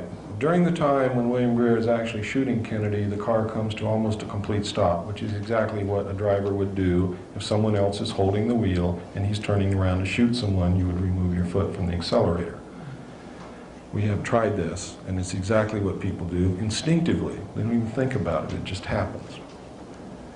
The film that you normally view when they show it to you on television is speeded up many times so that everything happens real fast. You're always looking at Kennedy. You don't even detect that the car slows down, and you never look at the driver, so you wouldn't see it anyway. But just to take a precaution, they cut a few clips out there, so even if you did think to look at the driver, you still wouldn't see it. But in the film I'm going to show you tonight, we got those clips. Now, when I saw those documents, it said in the documents that the act was plainly visible in the film that was withheld from the public. Not too long ago, on the Ted Koppel late night thing, I forget what you call that. What's it called? Nightline, that's right. Ted Koppel, in answer to all the controversy, the new controversy about Kennedy's death, assassination, said, oh, but there was only one film taken in Dallas. He lied because he knew that there were three. Everyone knows that there is three. There's three in the Warren Commission report. He intentionally lied, knowing that most of the American people will take his word for it without even checking, and if they thought it was three before, will think they were mistaken, not Ted Koppel. Ted Koppel is a member of the Council on Foreign Relations. Stop listening to the nightly news. They're lying to you. The best thing that you can ever do is turn your television off or burn it, or give it to little Johnny who has a screwdriver and needs something to play with.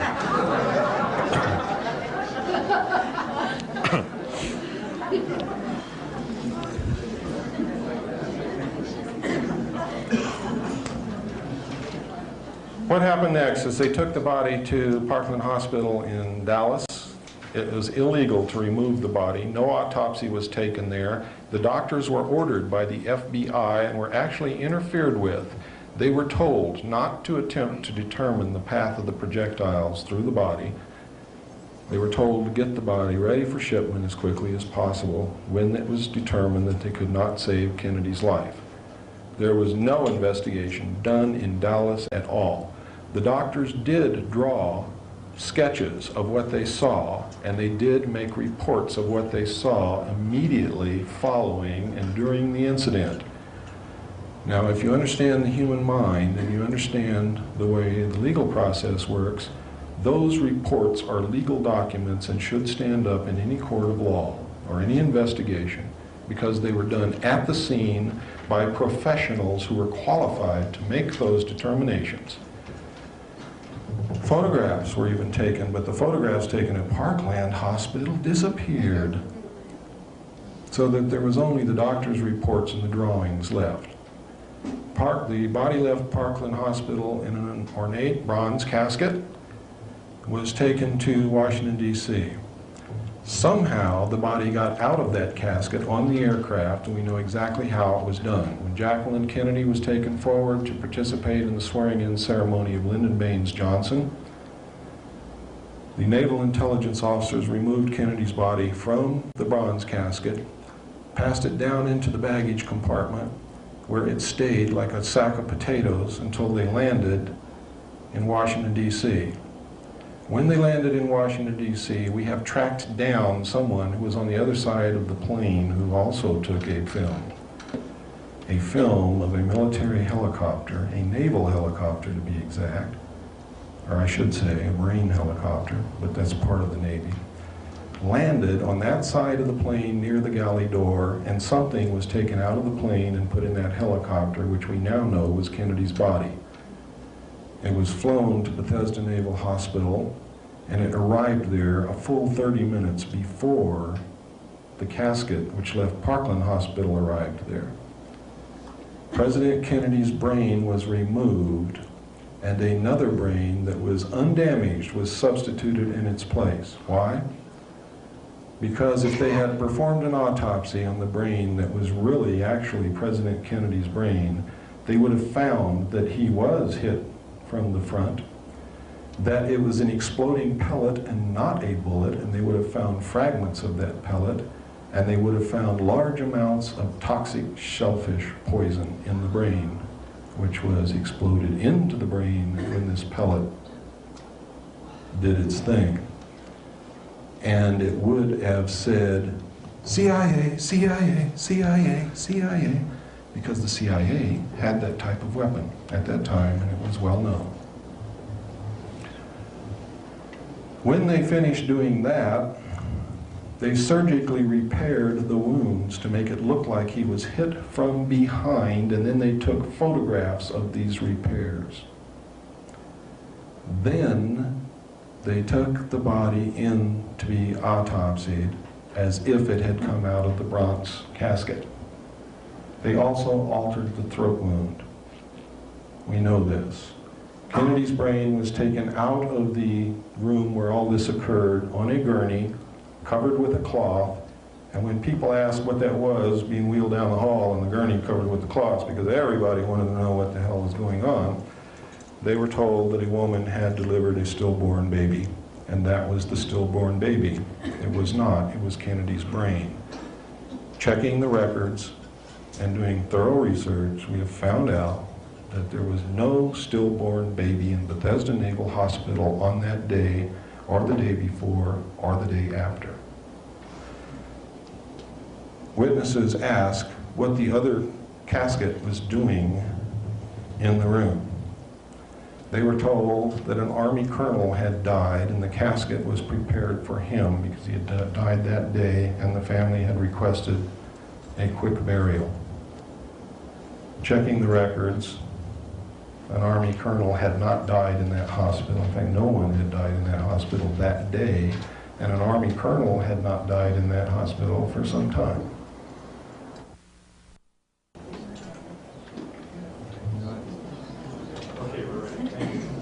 I don't hold much hope for William Greer talking, but I want him to talk. I don't want him killed. I want that man to talk. I want him to become a man and talk. I want the rest of these so-called men and patriots in our government to become real men and real patriots and start talking. Because right now I'm going to tell it in front of you, I'll tell it in front of the world, I'll tell it in front of the government. Our top military commanders are cowards and they are traitors. The men who represent us are cowards and traitors, and they're all afraid to talk. They're scared to death to talk. They'll let the country go down the tubes before they'll stand up and do what a man should do. And what our history demands that any man who calls himself a patriot do. Stand up and talk and tell the truth. And I'm going to continue, and I'm going to ask that you continue with some of the things that I'm going to ask you to do tonight when you leave here over the next few days and into the next year. I'm going to ask you to continue until we clean up this government, until it gets back to a government of, for, and by the people.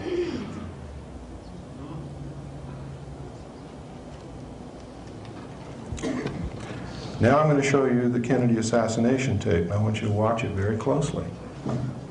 And if you can't see it, we'll run it again. And if you still can't see it, we'll run it again. I don't care how long it takes, because you need to know this. You need to know who killed your president, and you need to know why. And you need to be incensed, you need to be outraged, you need to know that you have the power to do something about it, and then you've got to do it. You have to do it. And I'm going to give you this challenge. If you can't do it, you ought to go live in another country.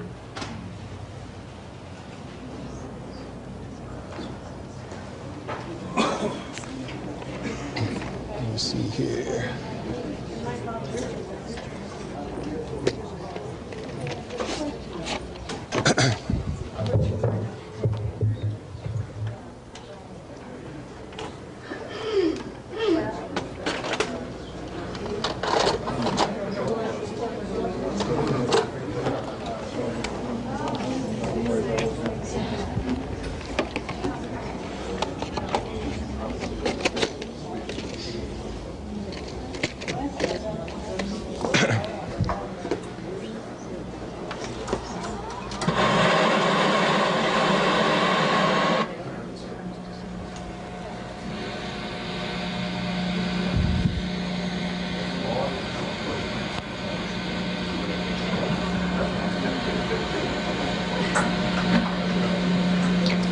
Nearly 25 years ago, the people of the United States and the world were shattered by the impact of an assassin's bullet upon the helpless, unsuspecting young President of the United States, John Fitzgerald Kennedy. Watch the driver, not Kennedy! Bullets has penetrated deeply into the body and soul of America, destroying the very lives of thousands and the heart and trust and political will of literally millions.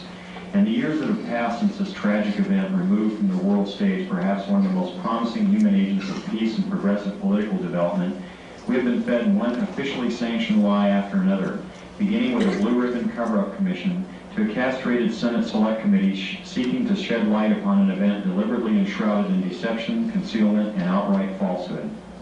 25 years is long enough. It is time the truth was finally told, in the earnest hope that it will truly set us free of the murderers who pose as our protectors. What we're observing here is the motorcade in Dallas on November 22nd, 1963.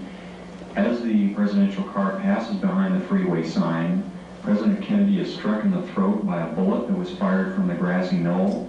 As he's grasping his throat, John Connolly is turning around to his right. He at that point is struck. You notice the passenger of the car turning back to see what has happened to the president. As he turns back to the front, the driver of the car turns with his left arm over his right shoulder with a pistol and fires. You see the 45 caliber nickel-plated automatic weapon in his left hand. He's firing over his right shoulder. You see it in relief. You see his head pointing backwards towards the president.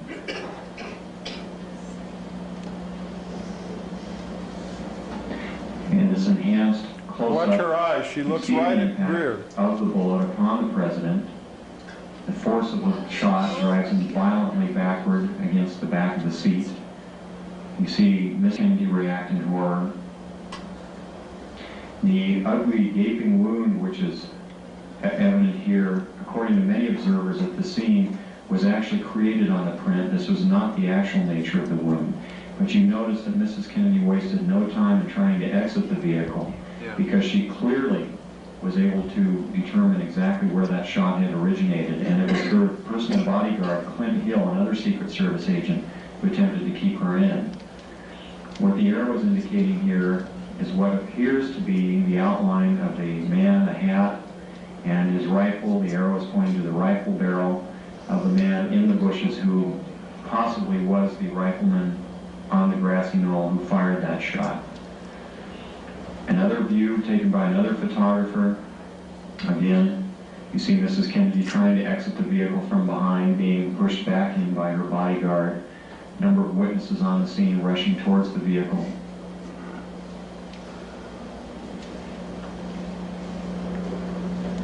This section, the man standing on the far right of the wall there is Abraham Zapruder, the photographer who took the original photos. The arrow here is indicating what was very likely the rifleman on the grassy knoll, the man who fired the shot which penetrated Kennedy's throat from the front, not from behind as the Warren Commission would have you believe.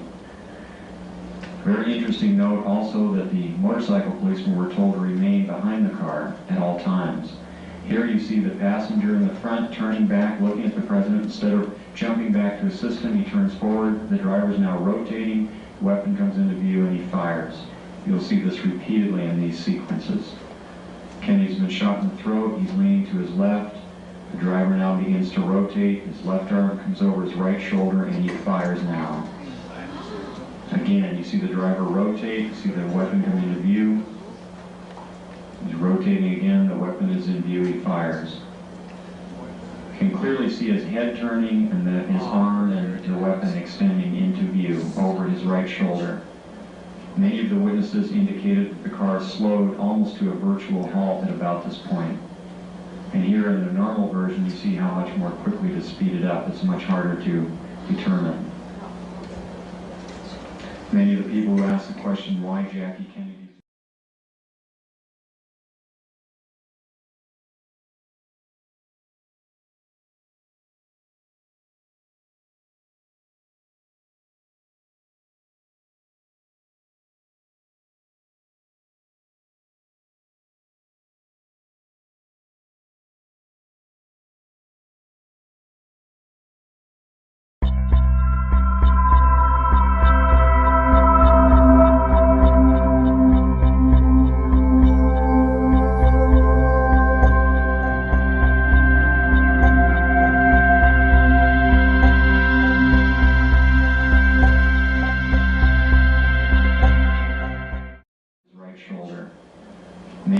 eyewitnesses indicated that the car slowed almost to a virtual halt at about this point. And here in the normal version, you see how much more quickly to speed it up. It's much harder to determine.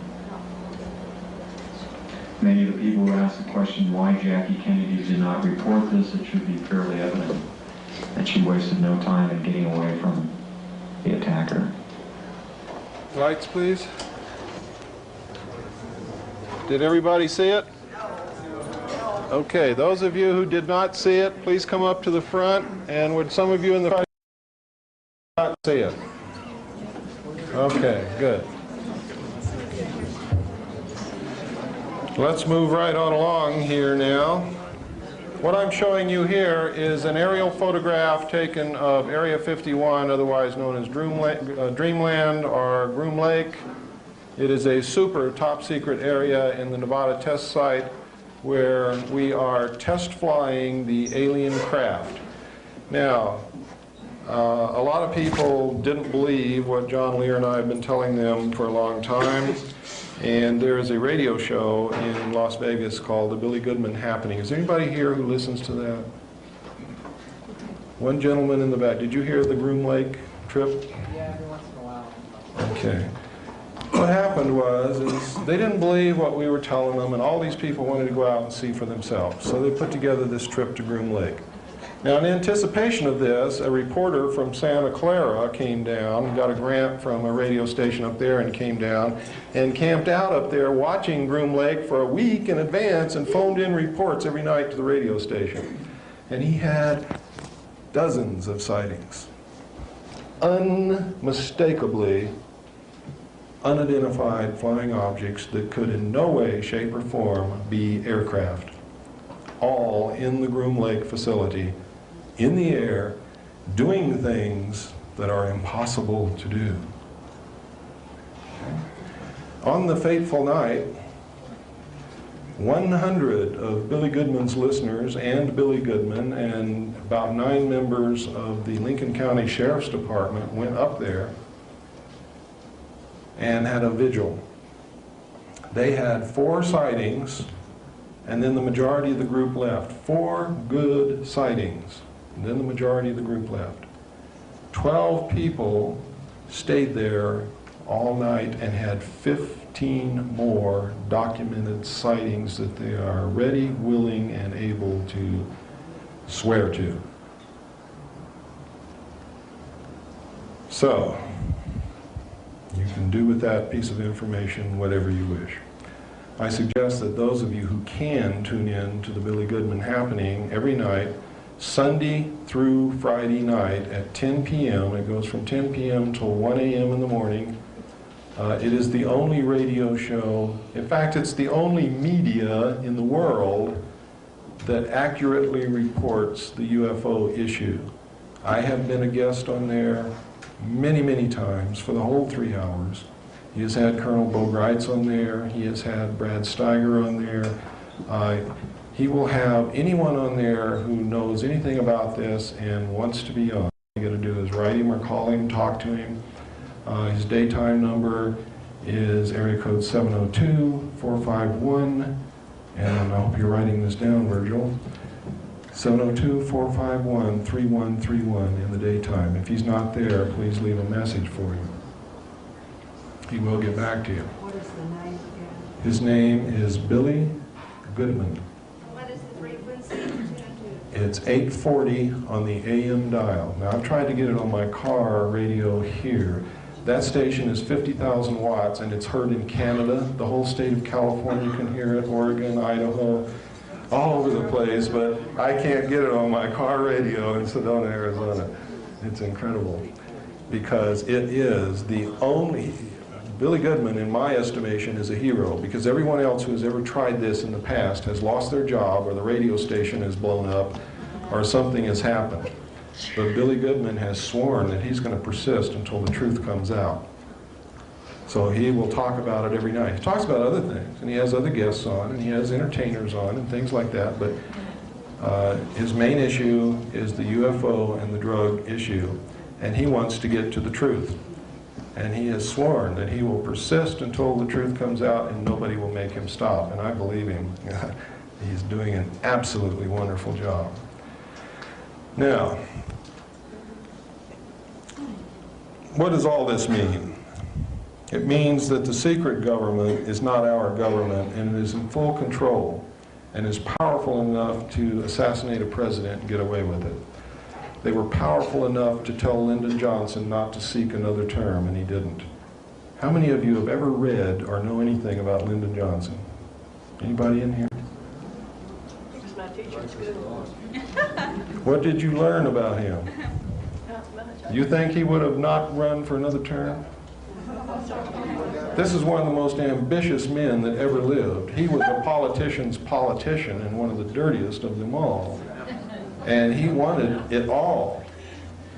He didn't run again because he was told by MJ-12 not to run again, because for him to run again and make a reversal on a Vietnam policy would have embarrassed the entire administration and could not have been explained. They needed to get another president in who would pull the troops out of Vietnam, because Vietnam was becoming an issue that was going to pull the government down. And Johnson was for finishing the war, not pulling out. President Nixon was forced to resign. The Watergate incident was created. Deep Throat was not one person, it was 3 people. The Washington Post is owned, and the editors all belong to the Council on Foreign Relations. Now, I don't mean owned by the Council on Foreign Relations as a body. It's owned by members of the Council on Foreign Relations. If you think that Bernstein and Woodward broke that story all on their own and their persistence, you better think again. They were led through that by their nose. Nixon was forced to resign. Nixon did something wrong. Did several things wrong. One, he opened up China. China had been isolated intentionally by the Soviet Union and the United States to prevent them from reaching a level of technology that would increase the pollution in the atmosphere and in the water of the earth. He did some other things, too, that they weren't too fond of.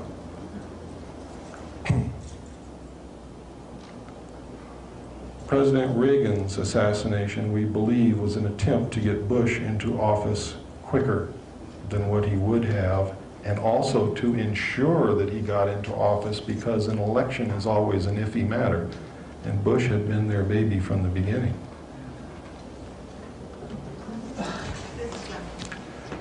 What can we do about this? Let me tell you what we can do about it. I think we misunderstood something. What? Did you say Reagan's assassination? No, attempted assassination. Reagan, the attempted assassination on Reagan.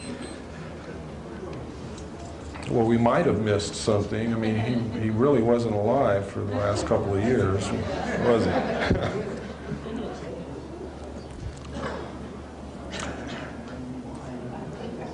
What can we do about this? It's very simple. This secret government may have control of the executive branch, but I guarantee you, ladies and gentlemen, you have control of the Congress, the senators and the House of Representatives, because you're the ones who elect them, and you're the ones who can unelect them. You can impeach them. You can investigate their background and dig up all the dirt that lies behind every single human being that ever lived. And if you think that's not true, I'll prove it to you. I'll never tell anybody what I find, but I'll dig in your background and find something that would really embarrass you on the front pages of the papers. Because none of us are really without sin. So you can get those guys if you want to. You can play the same games they play. You can investigate their background and dig out that dirt and put it in the front pages of the newspapers.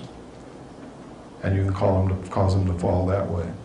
Another way is you can write them letters and say, listen, this is what I know is going on, and I want it stopped, and I want those responsible prosecuted to the fullest extent of the law, and if you don't do this, I'm going to do every single thing in my power to make sure that you never hold even the office of dog catcher in any city in this country. Now you do have power, and you have friends that you can influence, and you can talk to groups as I am talking to groups, and we will furnish you information if you need it to do that. But this needs to be done. It must be done if you are to keep your freedoms, because they are going to take them away from you, and I guarantee you that. When the members of the Congress began getting these letters, they're going to get worried, because that's their future. You're talking about their paycheck. You're talking about their life. You're talking about the security of their family. Now you're hitting them in the gut. Really in the gut. Then you have to follow through with it. You have to start putting pressure on them. You have to follow those letters up with phone calls, and you have to get your friends to write letters and your friends to call. And believe me, ladies and gentlemen, if we start now, and if you, each one of you, can influence just 5 friends to do the same, and they can influence 5 friends to do the same, we can have those crooks on the carpet in front of Congress by the end of November. We can do that. You can do that. Now, this is not the time to be afraid that if you do it, you're going to get on somebody's list. You're already on their list. And you're not worth a barnyard chicken to them. You're already on their list. They don't care about you. They don't care about any of us. They will tolerate us as long as we are useful, and that is as far as they will tolerate us. When this one world economic organization comes into power, your Bill of Rights is going to be flushed right down the toilet. And if there's anybody in here who's working for the government and came to find out what I'm going to say today, I want to tell you that those are your rights also. And you're on the wrong side. And they will do to you just exactly what they did to Ollie North, and Haldeman, and Colson, and Dean, and anybody else who was loyal to them, but became expendable to save themselves, because that's all they care about is themselves. Don't misplace your loyalty. Your loyalty belongs with the Constitution of the United States and nowhere else. It does not belong with me. I'm just marching into battle with you. Maybe right now I'm a little out in front, but believe me, when you start reading on your own and researching and looking into this, you'll run up here with me. I know you will. I have great faith in you. Americans have always been there when it counted. And if I didn't believe that in the bottom of my heart, I would not be up here doing this, because this is suicide without you. But I know you're going to be there. There's a lot of things you can do. You can research, you can write books, as Mr. DeMar has done. You can help in many ways. One of the ways that you can help is start teaching our children what the Constitution is, because they don't even know.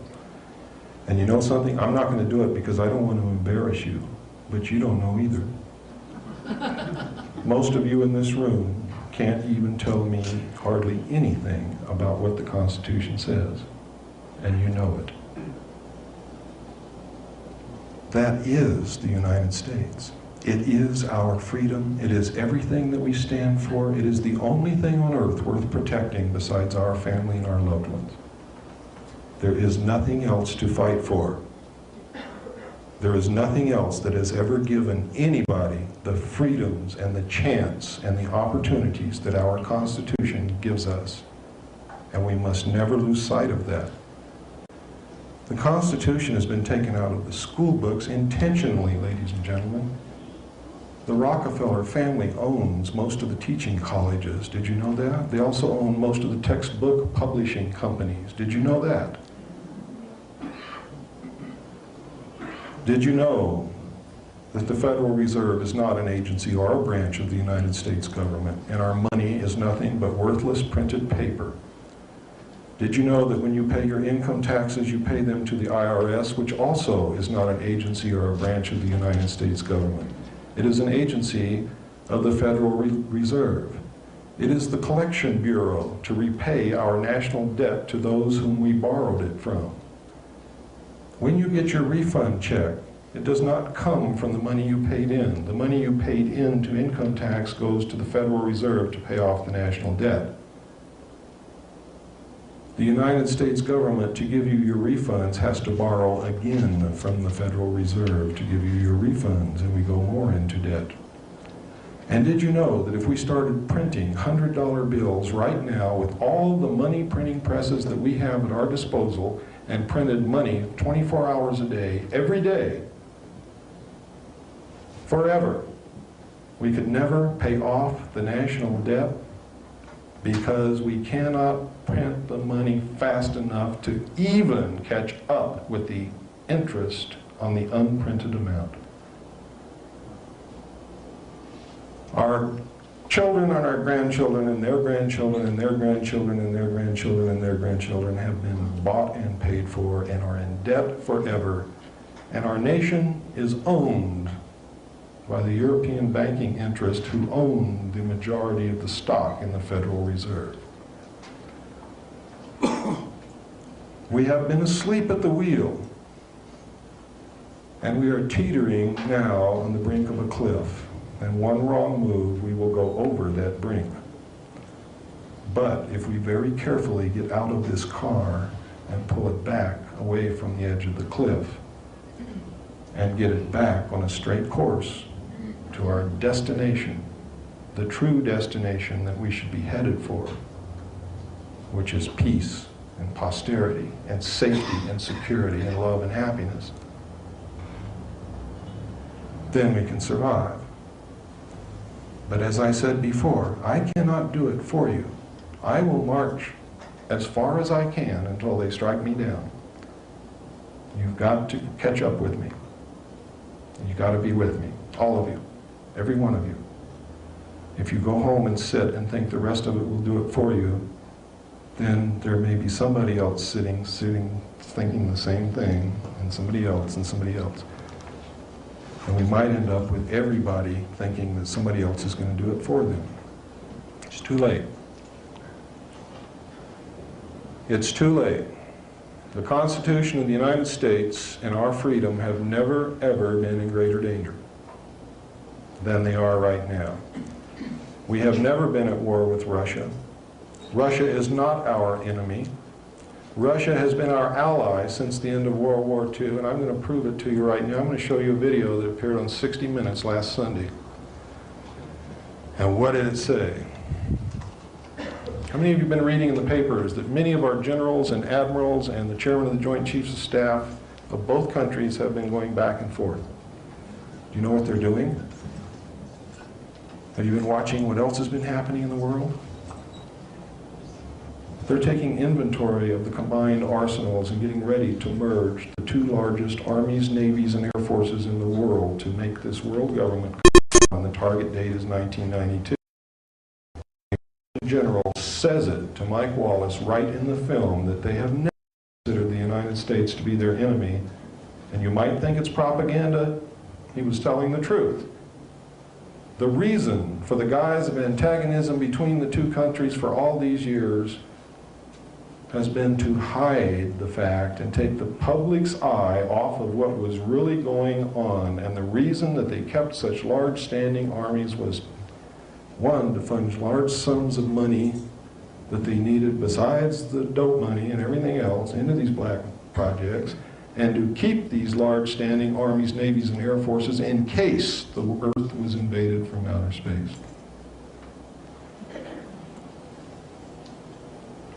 It's all done in secrecy, still being done in secrecy. But over the last 10 years, they've been... Next to Kubinka Air Force Base near Moscow, where the Americans got a close-up look at and a chance to ask questions about some of the aircraft they trained to fight against. Admiral Crowe is still trying to get his Russian phrases How do straight. you say thank you again? 22 hours. Spasibo. Damn, I can't remember. God, size of that. The highlight, a visit to the cockpit of a Soviet Blackjack fighter bomber, similar to the U.S.'s B-1. We listened over a wireless microphone the Soviets knew the Admiral was wearing as he and Air Force General Monroe Hatch asked questions. And, what's the top speed? Какая максимальная скорость полета? 2M. 2M. 2 Mach? 2M. And do you practice refueling with this? Заправку в воздухе практикуете на этом самолете? Нет. No. No. What do you think, Monroe? It's impressive. How many cruise missiles does it carry? 12 крылатых ракет. 12 welcomes. 12. But lately, the Soviets claim to have undergone a major change in their military strategy, from emphasizing offense to defense. And they asked how could their Blackjack bomber be an offensive threat with a range of only 2,200 kilometers, barely over 1,300 miles. Against what kind of targets then are we going to use this plane? Within the range of 2,200 kilometers. So I have a map.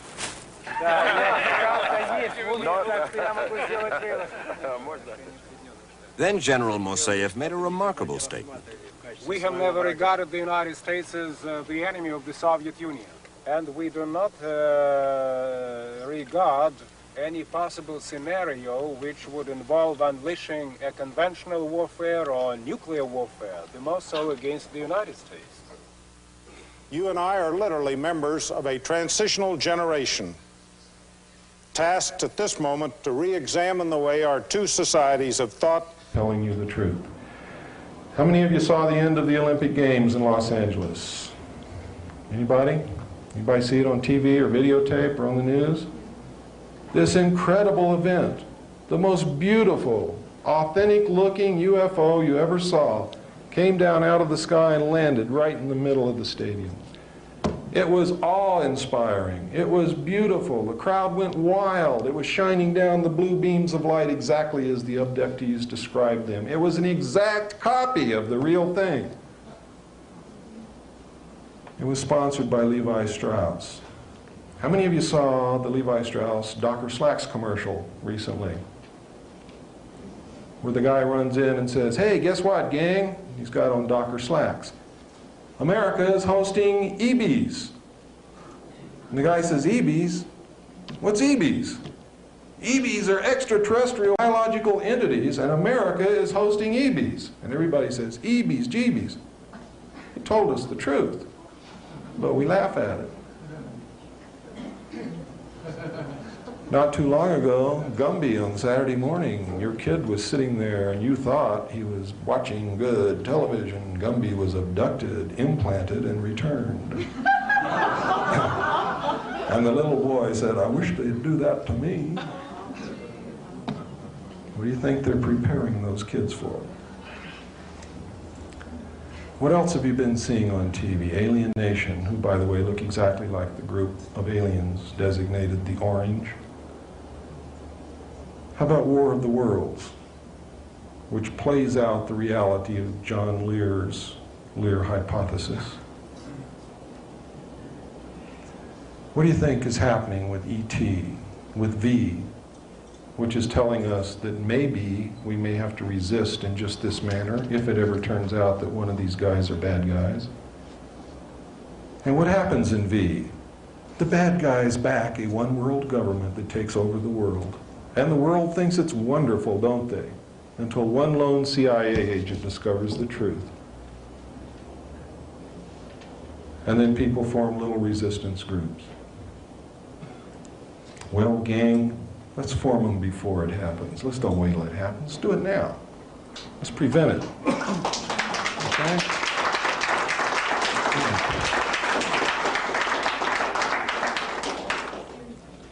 Thank you. There is a lot of supporting evidence that's out there. There are a lot of books. I suggest you read Whitley Strieber's book, Communion. I suggest you read his book, Transformation. I suggest you read his recent novel, Majesty. And I suggest you understand that the incident in there that he is describing is true, but understand that the formations in the government and the code words he's using are a part of a contingency plan called Majestic, and that he got the information from the research team of Moore, Chandray, and Friedman.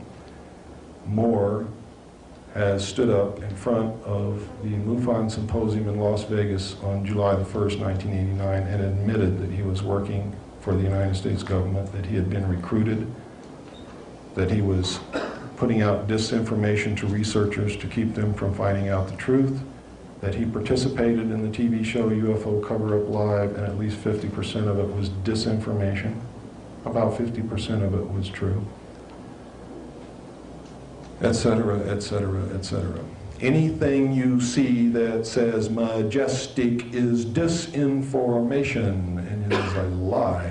The true name is Majority.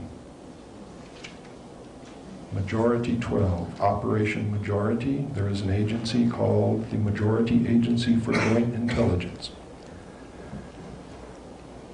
Let me see if I got any other goodies to show you, and then I'll say a few final words to wrap it up. I think I do have some things that you might like to see.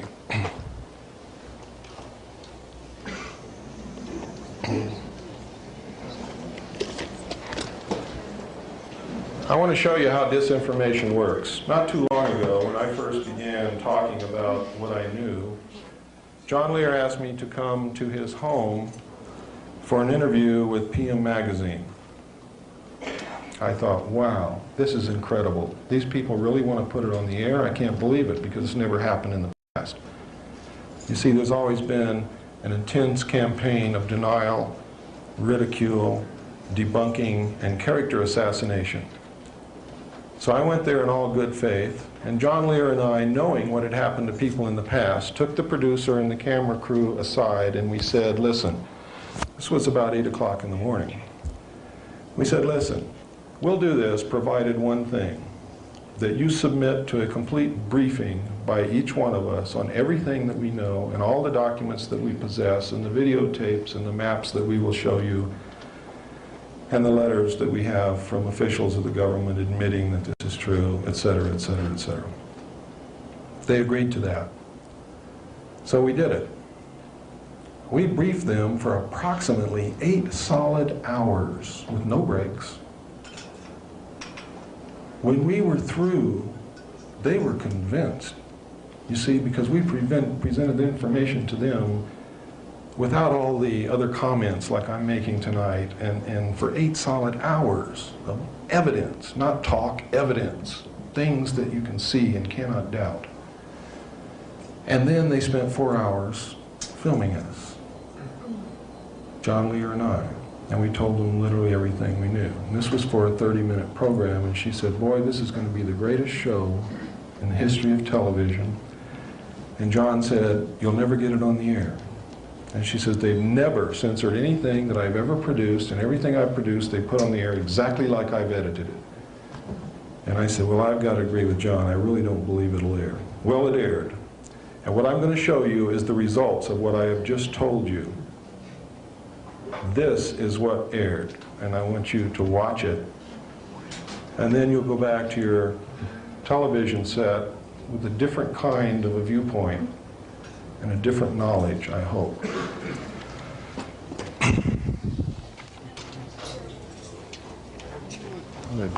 Here it is.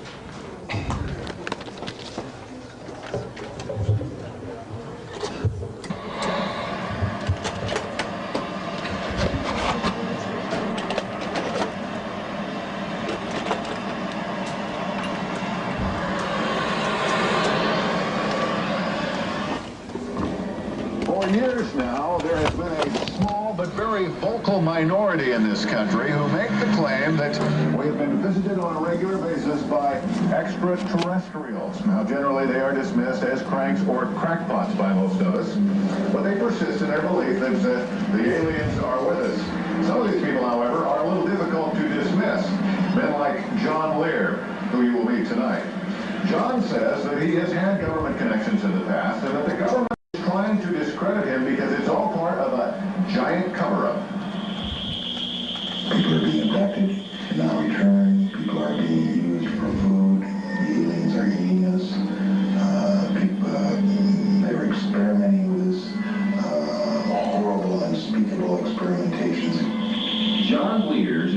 unbelievable story.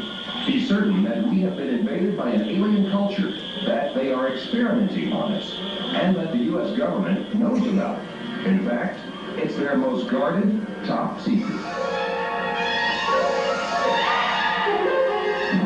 It all began on a hot July night in 1947, when, according to Lear and others, an alien craft crashed on a remote ranch near Roswell, New Mexico. Eyewitnesses to local papers, even the first military men at the site, reported a crashed UFO. Then, suddenly the top brass swarmed to the site. Witnesses were sworn to secrecy, and every speck of debris was literally vacuumed from the dusty desert floor. A news story was issued. It, said military officials, was nothing more than a crashed weather balloon.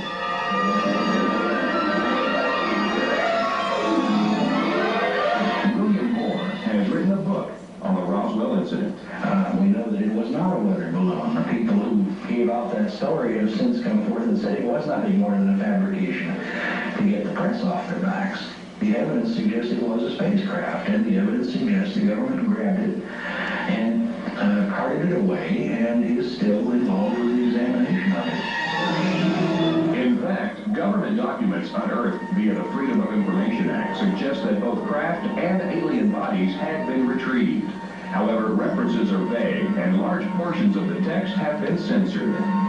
What is known is that in 1947, the United States Air Force began a series of code-named projects set up to monitor UFOs. The truth of the matter is, since 1947, we have collected and had in our possession at least 30 to 35 extraterrestrial flying saucers.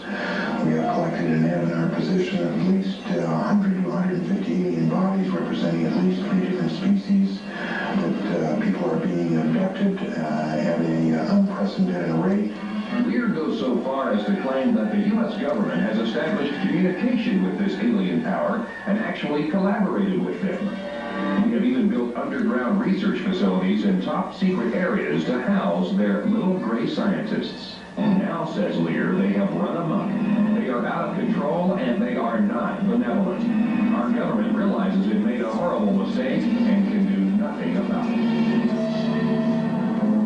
Moore believes that it's not the aliens, but John Lear who's run amok, and he's outraged by his stories. Moore himself has spent years carefully and meticulously researching the UFO phenomena, proving, he believes, that UFOs exist, visit Earth regularly, and our government knows about it, and for unknown reasons is maintaining a massive cover-up. Stories like Lear's, he says, only discredit the truth. John Lear called me up one time and was absolutely certain that he was about to be captured and eaten by aliens. All I can say is my sources go right to the very top, and if it were not true, I would not be risking my credibility and my life to come forward with this information. There is no doubt that Lear understands the inner workings of the U.S. intelligence community.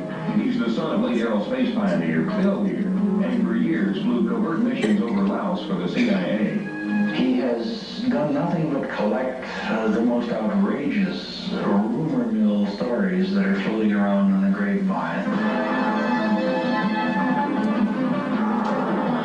Alien invaders, government agents, secret informants, hoaxes, or scams. A cover-up like no other. Is this science fiction at its finest, or reality beyond our wildest imaginations? Has John Lear stepped off the deep end? It's not important that you believe this now, but to file it away for future reference in a month, a year, maybe 2 years. You look back on this when the truth finally gets out, and you'll say, my gosh, the son of a gun was right. Well, I suppose anything is possible. John Lear, by the way, is not the only well-connected individual who claims to have had an encounter with a UFO. Michael Shea, a government lawyer, recently told his story of an encounter to the Washington Post. And then there's the Japan Airlines pilot who claims to have seen a UFO over Alaska last year and was able to actually draw a picture of what he saw. Coming up next, basketball buddies, new ball.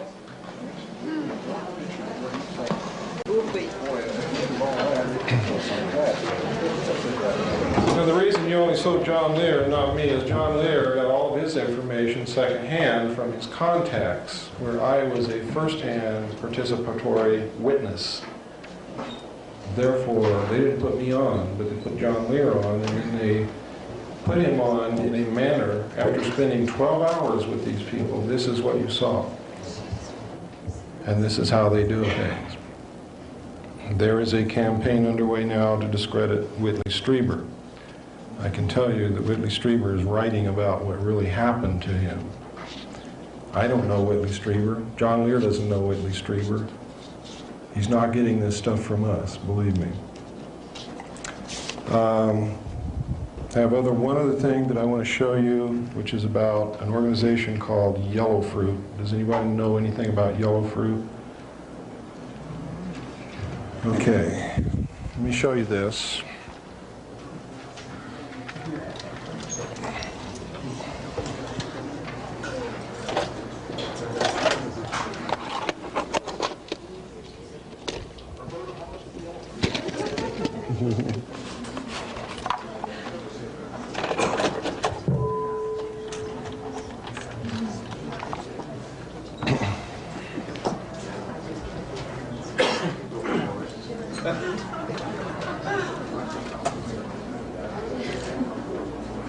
And he said, they're not in my league. And so we minimized disclosure, minimized contact. While Congress struggled to control KCCIA, another secret group operating out of the basement of the Pentagon escapes congressional scrutiny. Known as the Special Operations Division, or SOD, it was created as an anti-terrorist unit following the failed rescue mission in Iran. Much of what is known about SOD is because of the investigative work of this journalist, Stephen Emerson, who obtained thousands of pages of SOD secret documents through the Freedom of Information Act. Special Operations Division became the new center for intelligence and counterterrorist activities in the Pentagon. In effect, it became a mini CIA for the Pentagon, established in the basement, controlling half a dozen new counterterrorism units, names such as Sea Spray, Quick Reaction Team, Yellow Fruit, Intelligence Support Activity, heavily classified. To this day, the Army does not acknowledge their existence, but all extremely capable, very aggressive in accomplishing their mission, the mission of fighting terrorism and guerrilla subversion around the world. These units were ready to go anywhere and do anything. The bugging of Noriega in Panama, KGB cars in West Germany, the tracking down of a kidnapped U.S. general held by the Red Brigade in Italy. They were all over the world, and they felt they had a mandate to be all over the world. After all, the CIA was a shadow of what it used to be. And the Special Operations Division was literally stepping into a void. SOD may have been stepping into a void, but it was doing so with enormous resources. Tom Golden was in charge of financial control for a subunit of SOD called Yellow Fruit. The funding was almost unlimited. I don't know of any time that we were in a position where we needed money. The money was offered and we had to find ways to spend it, basically. In the fall of 1983, some units of the SOD participated in the U.S. invasion of Grenada.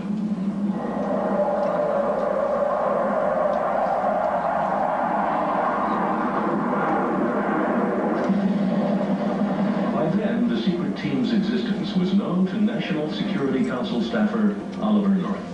It is believed that North, who worked closely with CIA Director Casey, quickly recognized how useful this super-secret group could be to the CIA in Central America. The SOD, located in the basement of the Pentagon, could be used to circumvent the legislative requirement that all covert operations be reported to Congress. Thus, the SOD could become a convenient vehicle to be used by the agency to conduct operations which it couldn't get approved, or in funding operations for which it had no money, like support for the Contras in Nicaragua. One of the most severe and scandalous projects ever embarked upon the U.S. military was a project called Yellow Fruit. was a backdoor CIA effort to aid the Contras in Central America and to perform other operations that Congress never would have supported. And the CIA saw Yellow Fruit and the Special Operations Division as a magical fountain of support with unlimited money, unlimited weapons, black money, black transportation capability.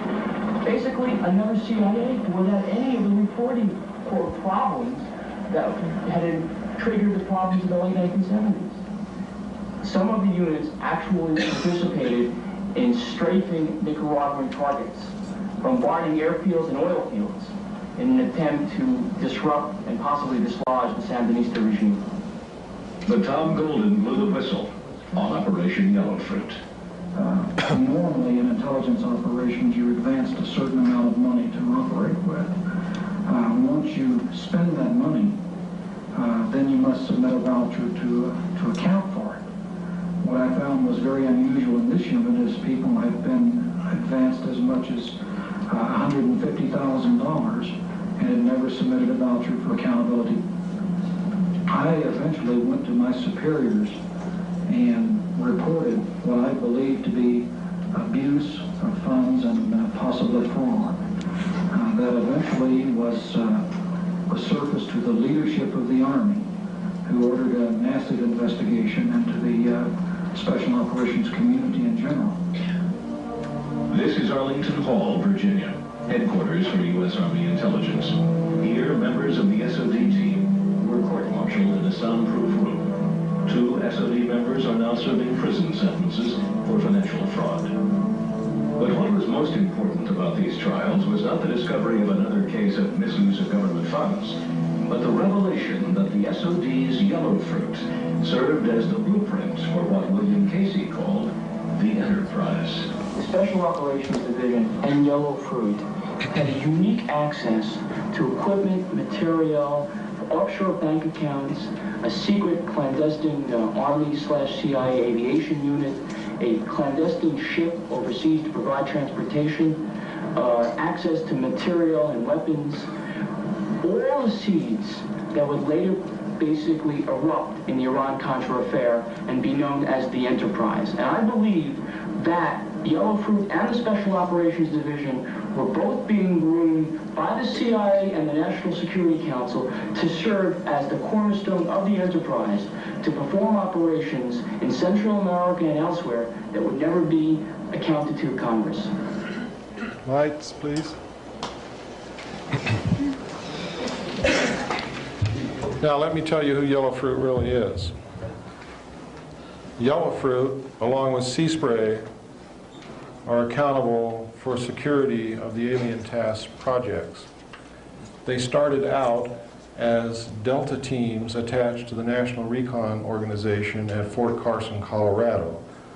Over the years, as their expertise became known and they began to use Delta teams for other things also, they branched off and became independent from the National Recon Organization and from the United States Army. They then evolved into a split organization, one half of which became Sea Spray, the other half became Yellow Fruit. Sea Spray is responsible for the internal perimeter security of the alien projects. Yellow Fruit is responsible for the outer perimeter security of the alien task projects. If you attempt to get near the boundary of Area 51, you will meet Yellow Fruit.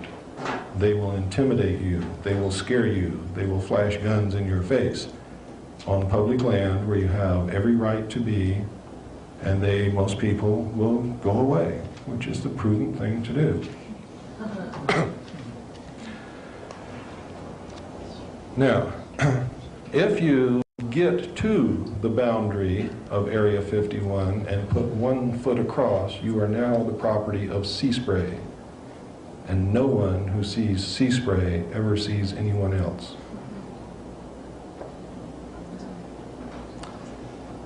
Where do you think they get all this money?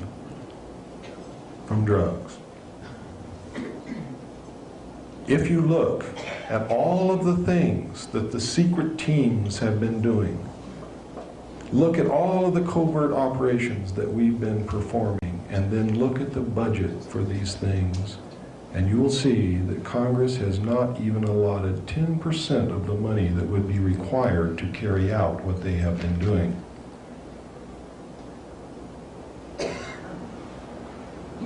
In the words of John Lear, whom I consider to be one of the greatest patriots in this country, wake up, America, you've been had. Thank you, ladies and gentlemen.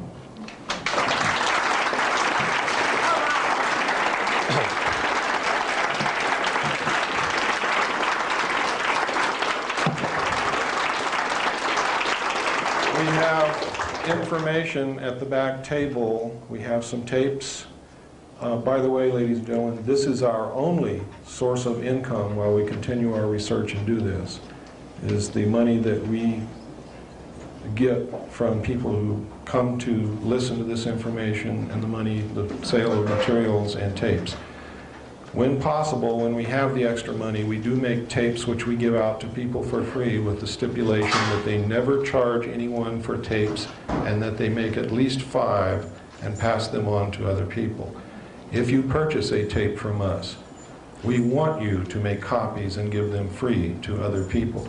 If you purchase documents from us, we want you to copy those documents and give them free to other people. But we need your help.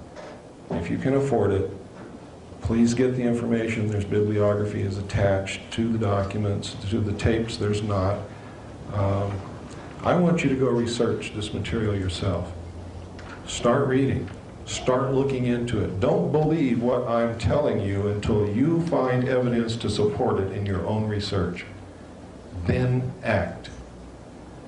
Do we still have some free tapes back there, Stan? There's still some free tapes. I don't know how many. We've given out most of them already. We have 5 left. Okay. Also, anybody who wants to order a videotape of what happened tonight, who do they see? Who do they see to order tapes? Oh, Stan. See Mr. Barrington. Fill in the card, make a check out, Okay. and give it to Stan. How much? It's right on the card. $24.95 for video, $10 for audio. Who do you make the check payable to? William Cooper.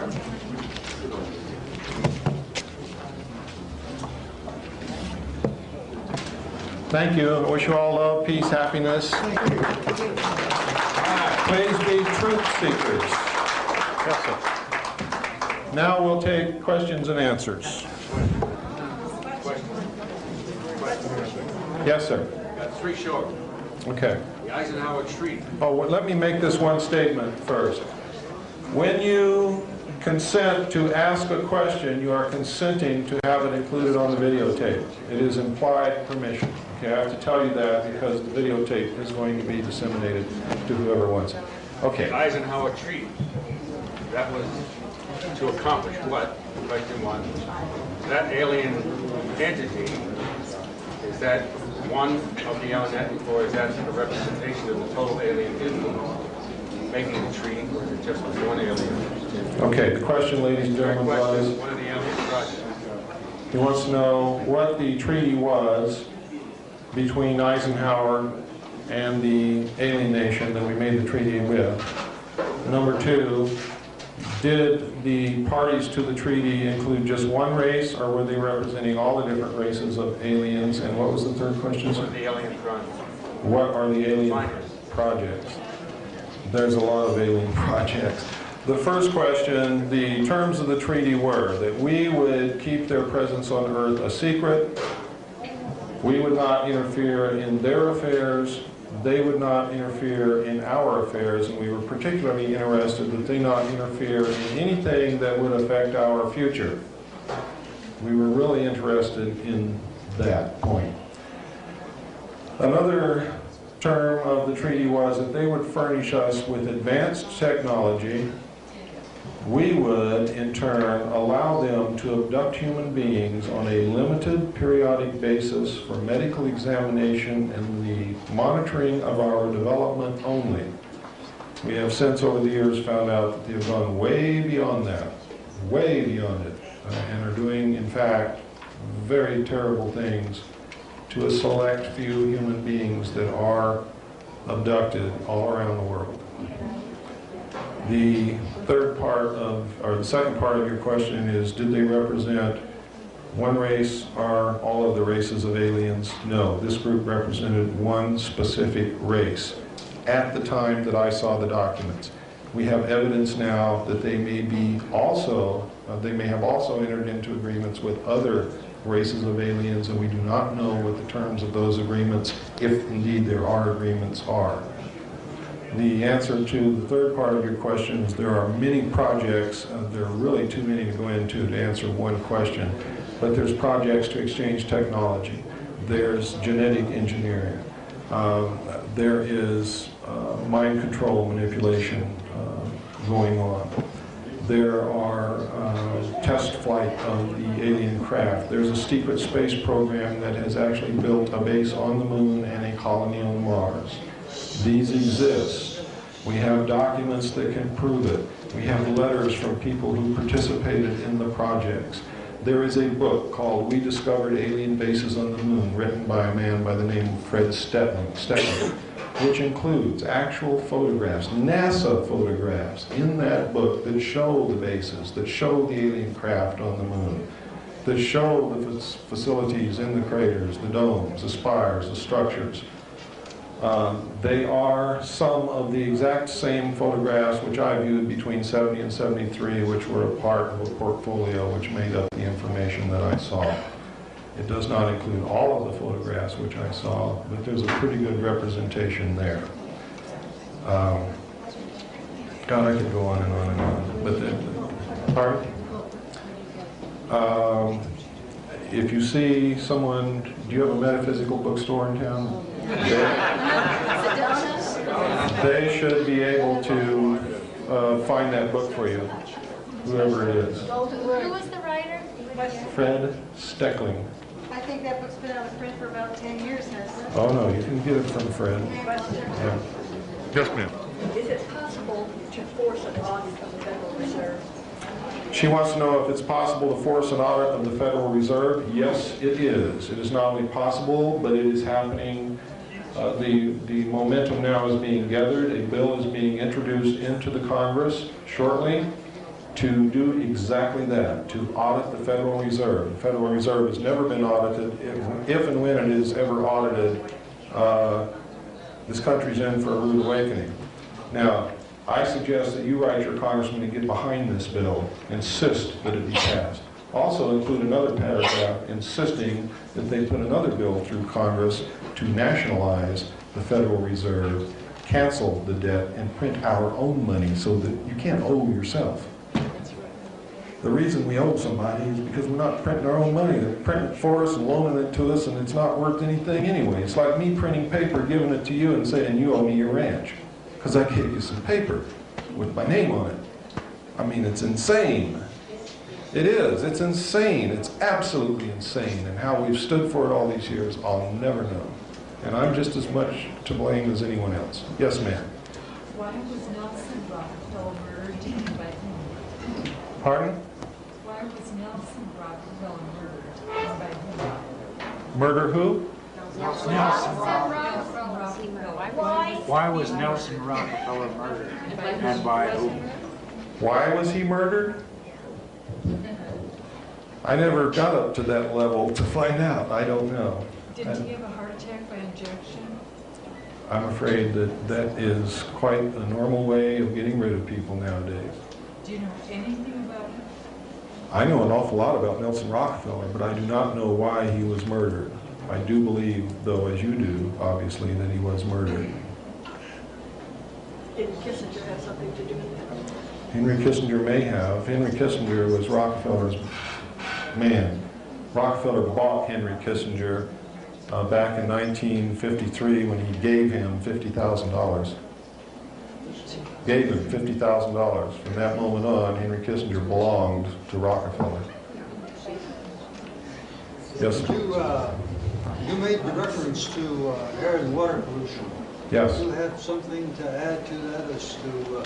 Oh, I can add quite a bit to that. I was trying to dwell on the most important things. Now, that is an important issue, but people are catching on to that, and maybe they don't need to be prodded so much. But in 1957, due to the fact that we had discovered certain things were happening, and the aliens are able, obviously, to predict the future, they say, and we can't believe that because we don't know yet if they're predicting it correctly or not. But a large body of the most prominent scientists in the world met in Huntsville, Alabama in 1957 to study the matter, study some of these questions we had from what the aliens had told us, specifically the benevolent aliens who were concerned about what we were doing to the Earth. They arrived at the conclusion that, with or without predictions from anyone, by or shortly after the year 2000, the Earth would not be survivable, would not be able to exist here, simply because the projected increase in population, we would not be able to keep up with the food supply for the masses of people. The burning of coal and fossil fuels would continue to pour carbon dioxide into the atmosphere along with other pollutants. The burning of sulfurous coal would increase the incidence of acid rain and destroy the forests. The forests are the only thing that keep the balance between oxygen and carbon dioxide. Since then, it's not just acid rain. We have been depleting the forests at an unbelievable rate. There's almost no rainforest left on the face of this planet now. The rate of pollution is unbelievable. At one point, we actually had rivers in this country that would burn if you lit a match anywhere near them. The whole length of the river would burn. It's incredible. There were whole rivers that were nothing but soap suds. We're getting better at doing that. But we've got to get even better and better. We've got to stop using fossil fuel. We've got to stop. We've got to do whatever it takes, even if it goes back to a simpler lifestyle. We've got to do that, simply because the Earth is a very fragile place.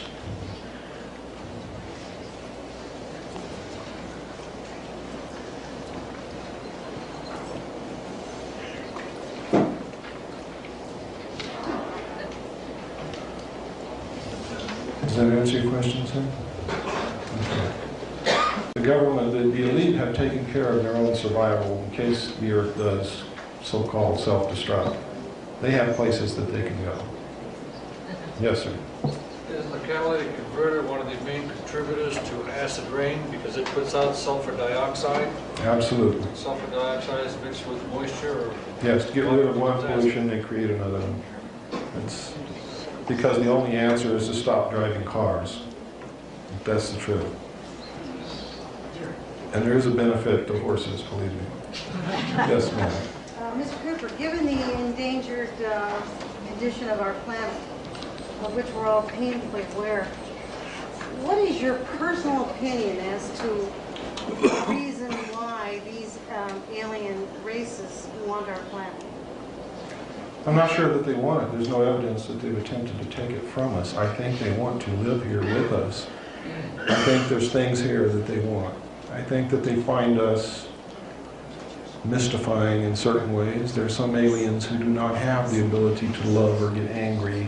They don't have emotions. They are very goal-oriented, very scientific. They go about their business. They don't understand it when we get hurt. They don't understand it when we cry. They don't understand it when we love someone. And they seem to be studying that devoting a lot of attention to it for some reason. There are other ones who are just here to watch. They're not interfering in anything and won't interfere. They're just looking. They're just watching. They're just studying. They don't interfere with anybody. They don't bother anybody. There are some here doing, unfortunately, some bad things. Yes, sir, in the back. Yes, a couple of questions.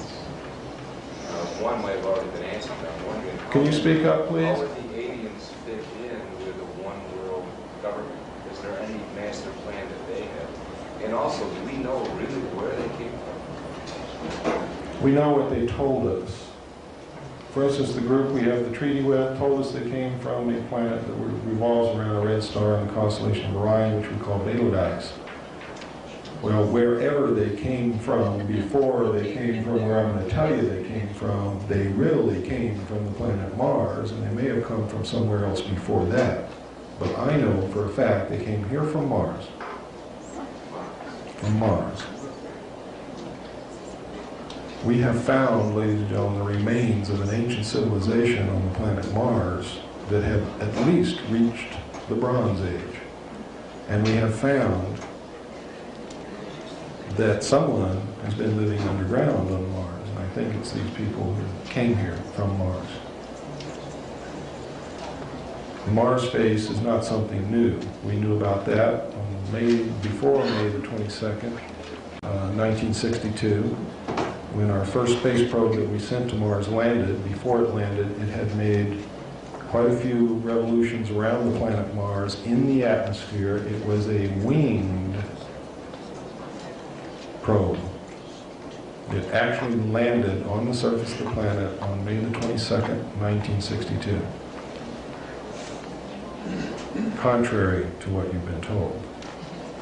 We knew and photographed the face on Mars, the pyramids, the remains of cities, and many, many other things at that time. I have a letter here in my briefcase that will confirm that. Yes, sir. So you're confirming much of the alternative 3 scenario? Alternative 3 is absolutely true. Now, in the book, you will find some misinformation, because as they reveal these things to the public, they also put in things that can be proven false in case they ever want to renege on it. And you have to remember that the first purpose of the contingency plan, known as Majestic, was to test the reaction of the public to the truth with supposedly true information which could be proven false at a later date because false information is mixed in with it. Does everybody understand how that works? Got it. Yes, sir.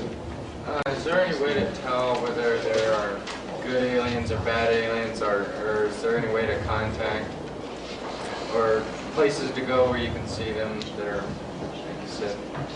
I can't take the responsibility of telling you who is good and who is bad because I can't make that determination. There's so much lies and so much deception mixed in with the good aliens and the bad aliens that I cannot determine who is who and what is what and what is deception and what is reality. And I advise all of you to take extreme caution in making any kind of judgment, because the bad ones will present themselves to you as being good to manipulate you. The good ones will lie to you to manipulate you to reach their ends, which they think is good for you. Some of them have a policy that they won't interfere with you no matter what. They just won't have anything to do with us.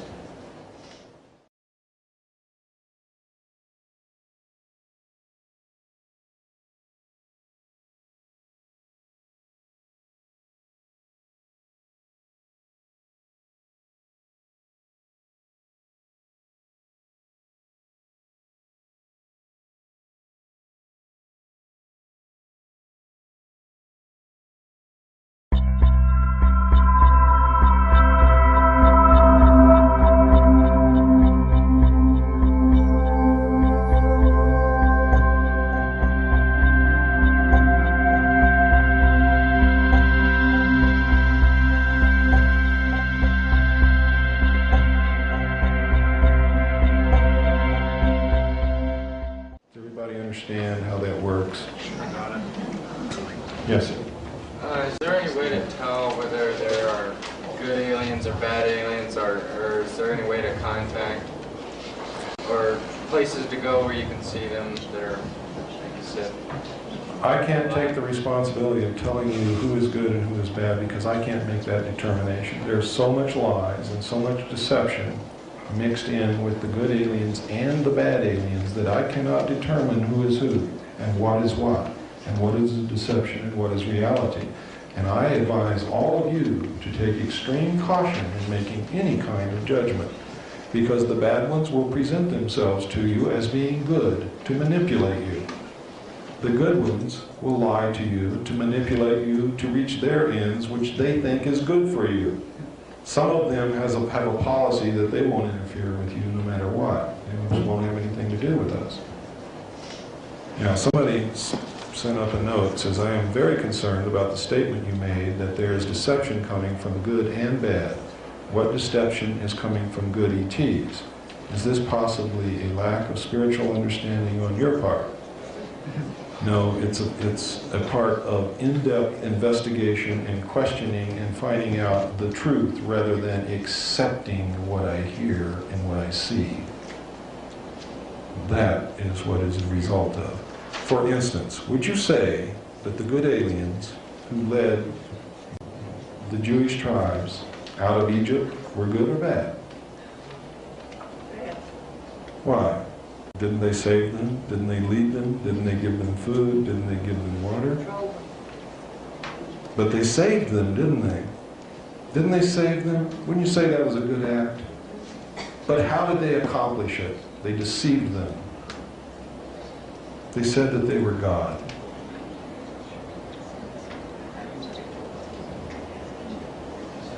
The aliens that came to Earth in the ancient times told the people they were gods. Generally, they helped them, but they deceived them, they lied. I'm not capable of telling what's a lie and what's a deception, and I still believe in God. I still believe in Jesus. I'm a devout Christian. But I know that much of what is in the Bible is of alien origin, because I have done my research, and it is without a doubt that much of our religious history is alien manipulation. I still believe in God. I still believe in Jesus Christ. I am still a Christian. I'm hanging on to my faith. Because I believe that they have used our faith and the truth in some way to manipulate us into whatever way they wanted us to go. I think they wanted to hasten our cultural and our civilization into a development in a right direction. But they did it by deceiving us, which is not good. A person who's deceived ultimately finds out that they have been deceived. And when they find out they've been deceived, they ultimately hate the person that deceived them. And that is the ultimate end result of deception. Yes, ma'am? I have a couple of things. First, I have a copy of what you're selling. Uh-huh. I sent it to the Senator, and I sent it to the King, and I sent it to the Supreme Court, and I haven't heard the answer. I would like to know what else you have that I can do to something. Write a letter in your own handwriting expressing your own fears and concerns, and then follow it with a phone call and demand an answer. I told them that I wanted to. You have to you must continue doing that. As other people begin to do it with you, they are going to be forced to answer. I did the same thing you did. Only I sent 536 copies to every senator, every representative. I got 6 answers.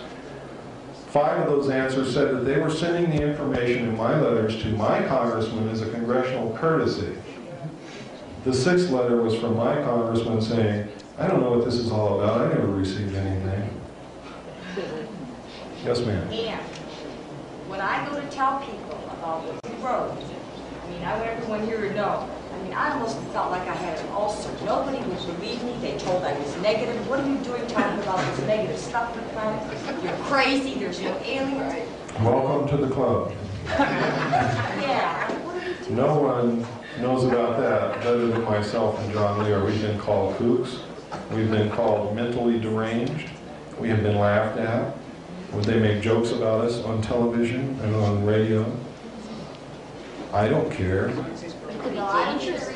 I'm going to persist until we get results. The reason we're not getting results now is because you and I are the only ones writing. You and I. When he and she and he and he and her and she and everybody in here starts writing and their friends start writing and calling, then what do you think is going to happen? They're going to answer, but not until. Not until. That's why we need all of you with us. We need you marching right alongside of us. Ma'am, I care more about this country and the Constitution of the United States than I do about my life, because if they succeed in what they have planned for us, I would rather be dead. And also, I was raised that if you know you're right, you stand up and fight no matter what happens. No matter what happens. That's got to be done. John Wayne taught me that. That's pretty far-reaching now, though. Yes, sir. How many races are you aware of? How many what? Different races are you aware I am only personally aware of 4. What is That's what's called the EVs. The long-nosed grays, which came here from Mars, which we have a treaty with, the group called the Nordic, and the group called the Orange. Okay, at the time that our government made the contract with the long-nosed gray, weren't they offered a alternative with a more, quote, benevolent Yes. group? And If you move into a new neighborhood, okay, and I belong to one gang and she belongs to another gang. She's a very nice-looking lady, isn't she? And she comes up and tells you, hey man, you moved into this neighborhood, watch out for old Bill over there. Bill's mean. But I'll help you, and I'll protect you.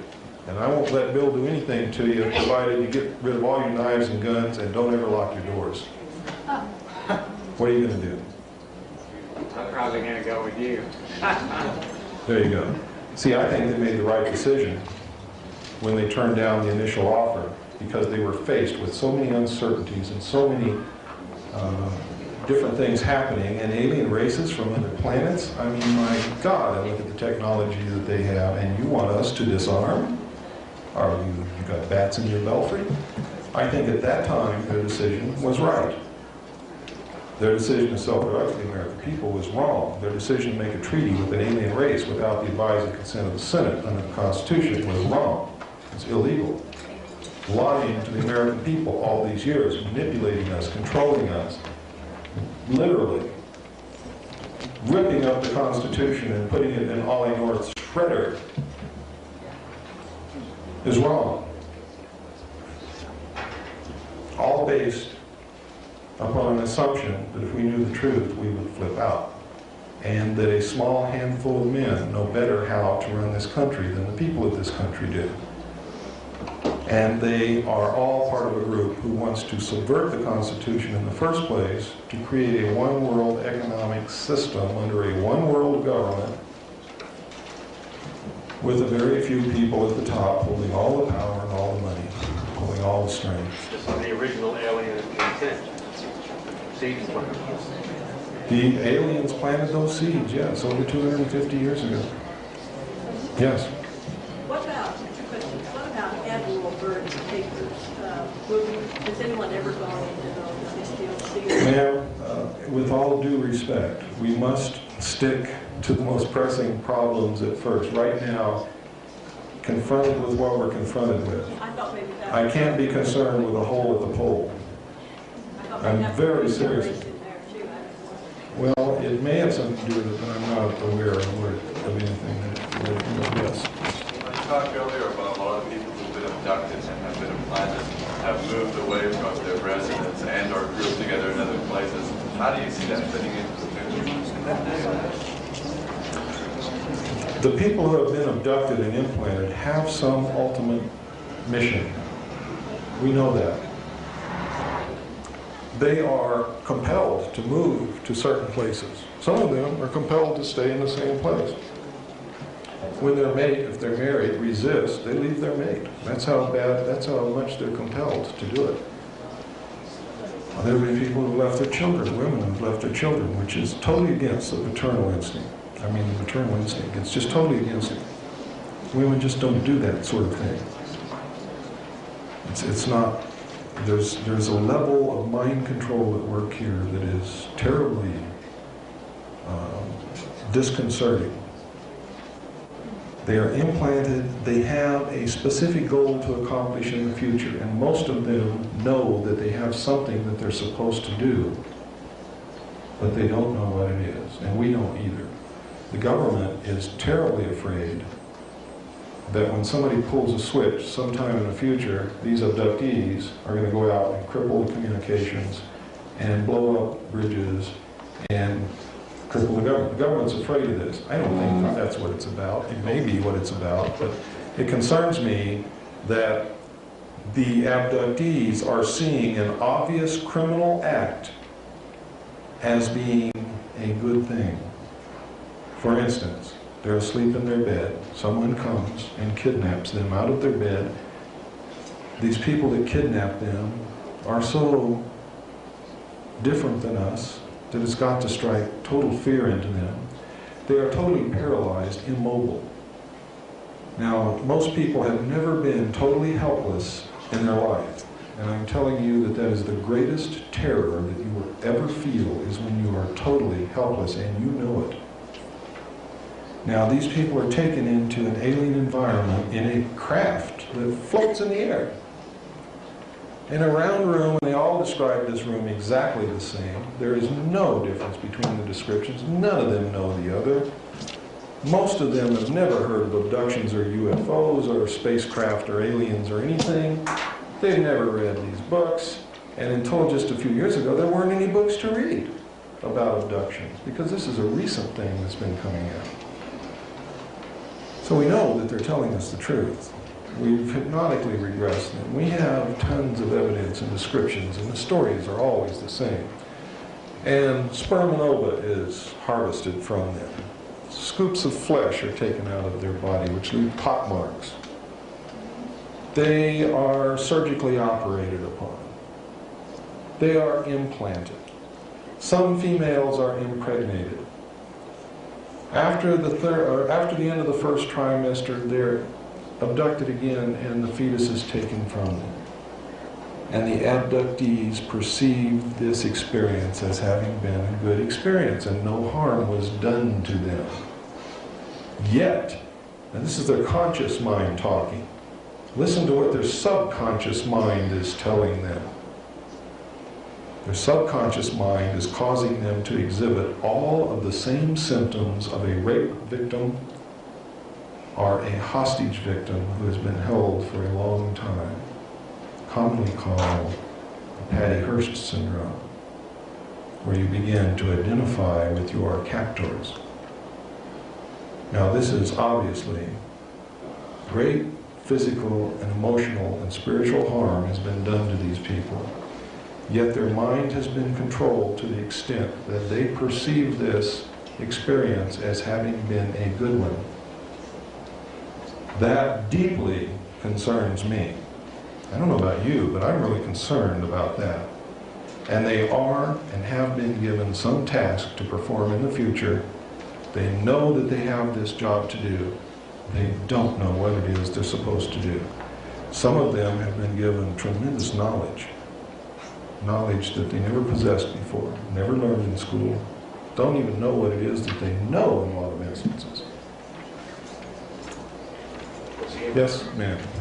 Each one here needs to know that we are sovereign beings under God, and we have the right to say no. That's right. To invoke in the name of God that you don't want to be abducted, that you cannot take me against my free will. And if you find yourself unable to speak in such a situation, mentally make that declaration, and they cannot take you under universal law. What she's saying is true, and people who have done that and really believed in what they were saying have not been abducted. People who have tried to pull that off and really didn't believe what they were saying were taken anyway. The implantation, is it physical or psychological? It's physical. It has been detected and proven to exist by magnetic resonance imaging. You do need, when you're checking this, to find the implants, you do need a medical doctor or a surgeon who is adept at finding small foreign objects in the human body, such as a physician who gained experience in the Vietnam War locating small shrapnel fragments in the human body and removing them. They are the ones who can find these implants the quickest. Has the implant ever been found? Yes, many of them have been found. An Audi automobile, license number LA-MER, is blocking. Need to move that on the bill. Yes, sir. Yellow shirt. Yeah, what about transfers of technology? You know, it strikes me that the government, everybody be interested in these technologies down the road, you know.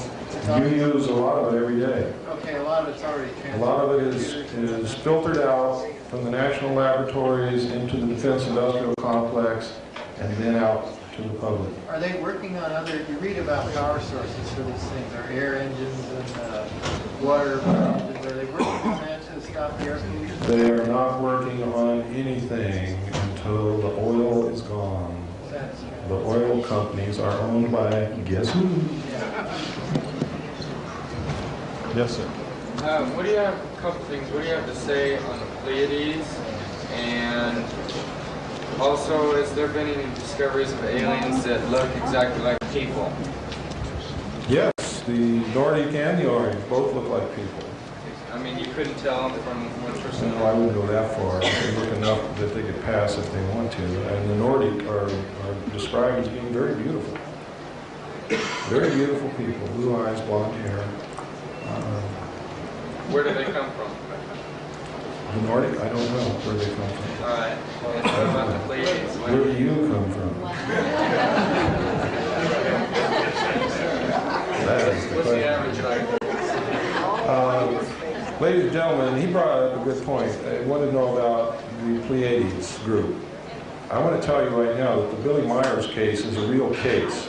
It is not a phony case. It is not a hoax. It is real. It is absolutely real. The documents that you saw with the string in it, all of that was prepared by the Office of Naval Intelligence. The model was built and placed in his barn, and photographers were sent up there with intelligence agents who opened the barn door and said, see, the Billy Myers case is real. The Pleiadian people are real. The craft are real. Some of their craft we have at Area 51 and are flying them. I have on videotape right now with me here tonight, if you want me to, I can show it to you. Yes. Yes. Evidence right before your very eyes that will prove to you that these craft on this videotape are real. And you can see for yourself, there's no way possible that these photographs can be faked.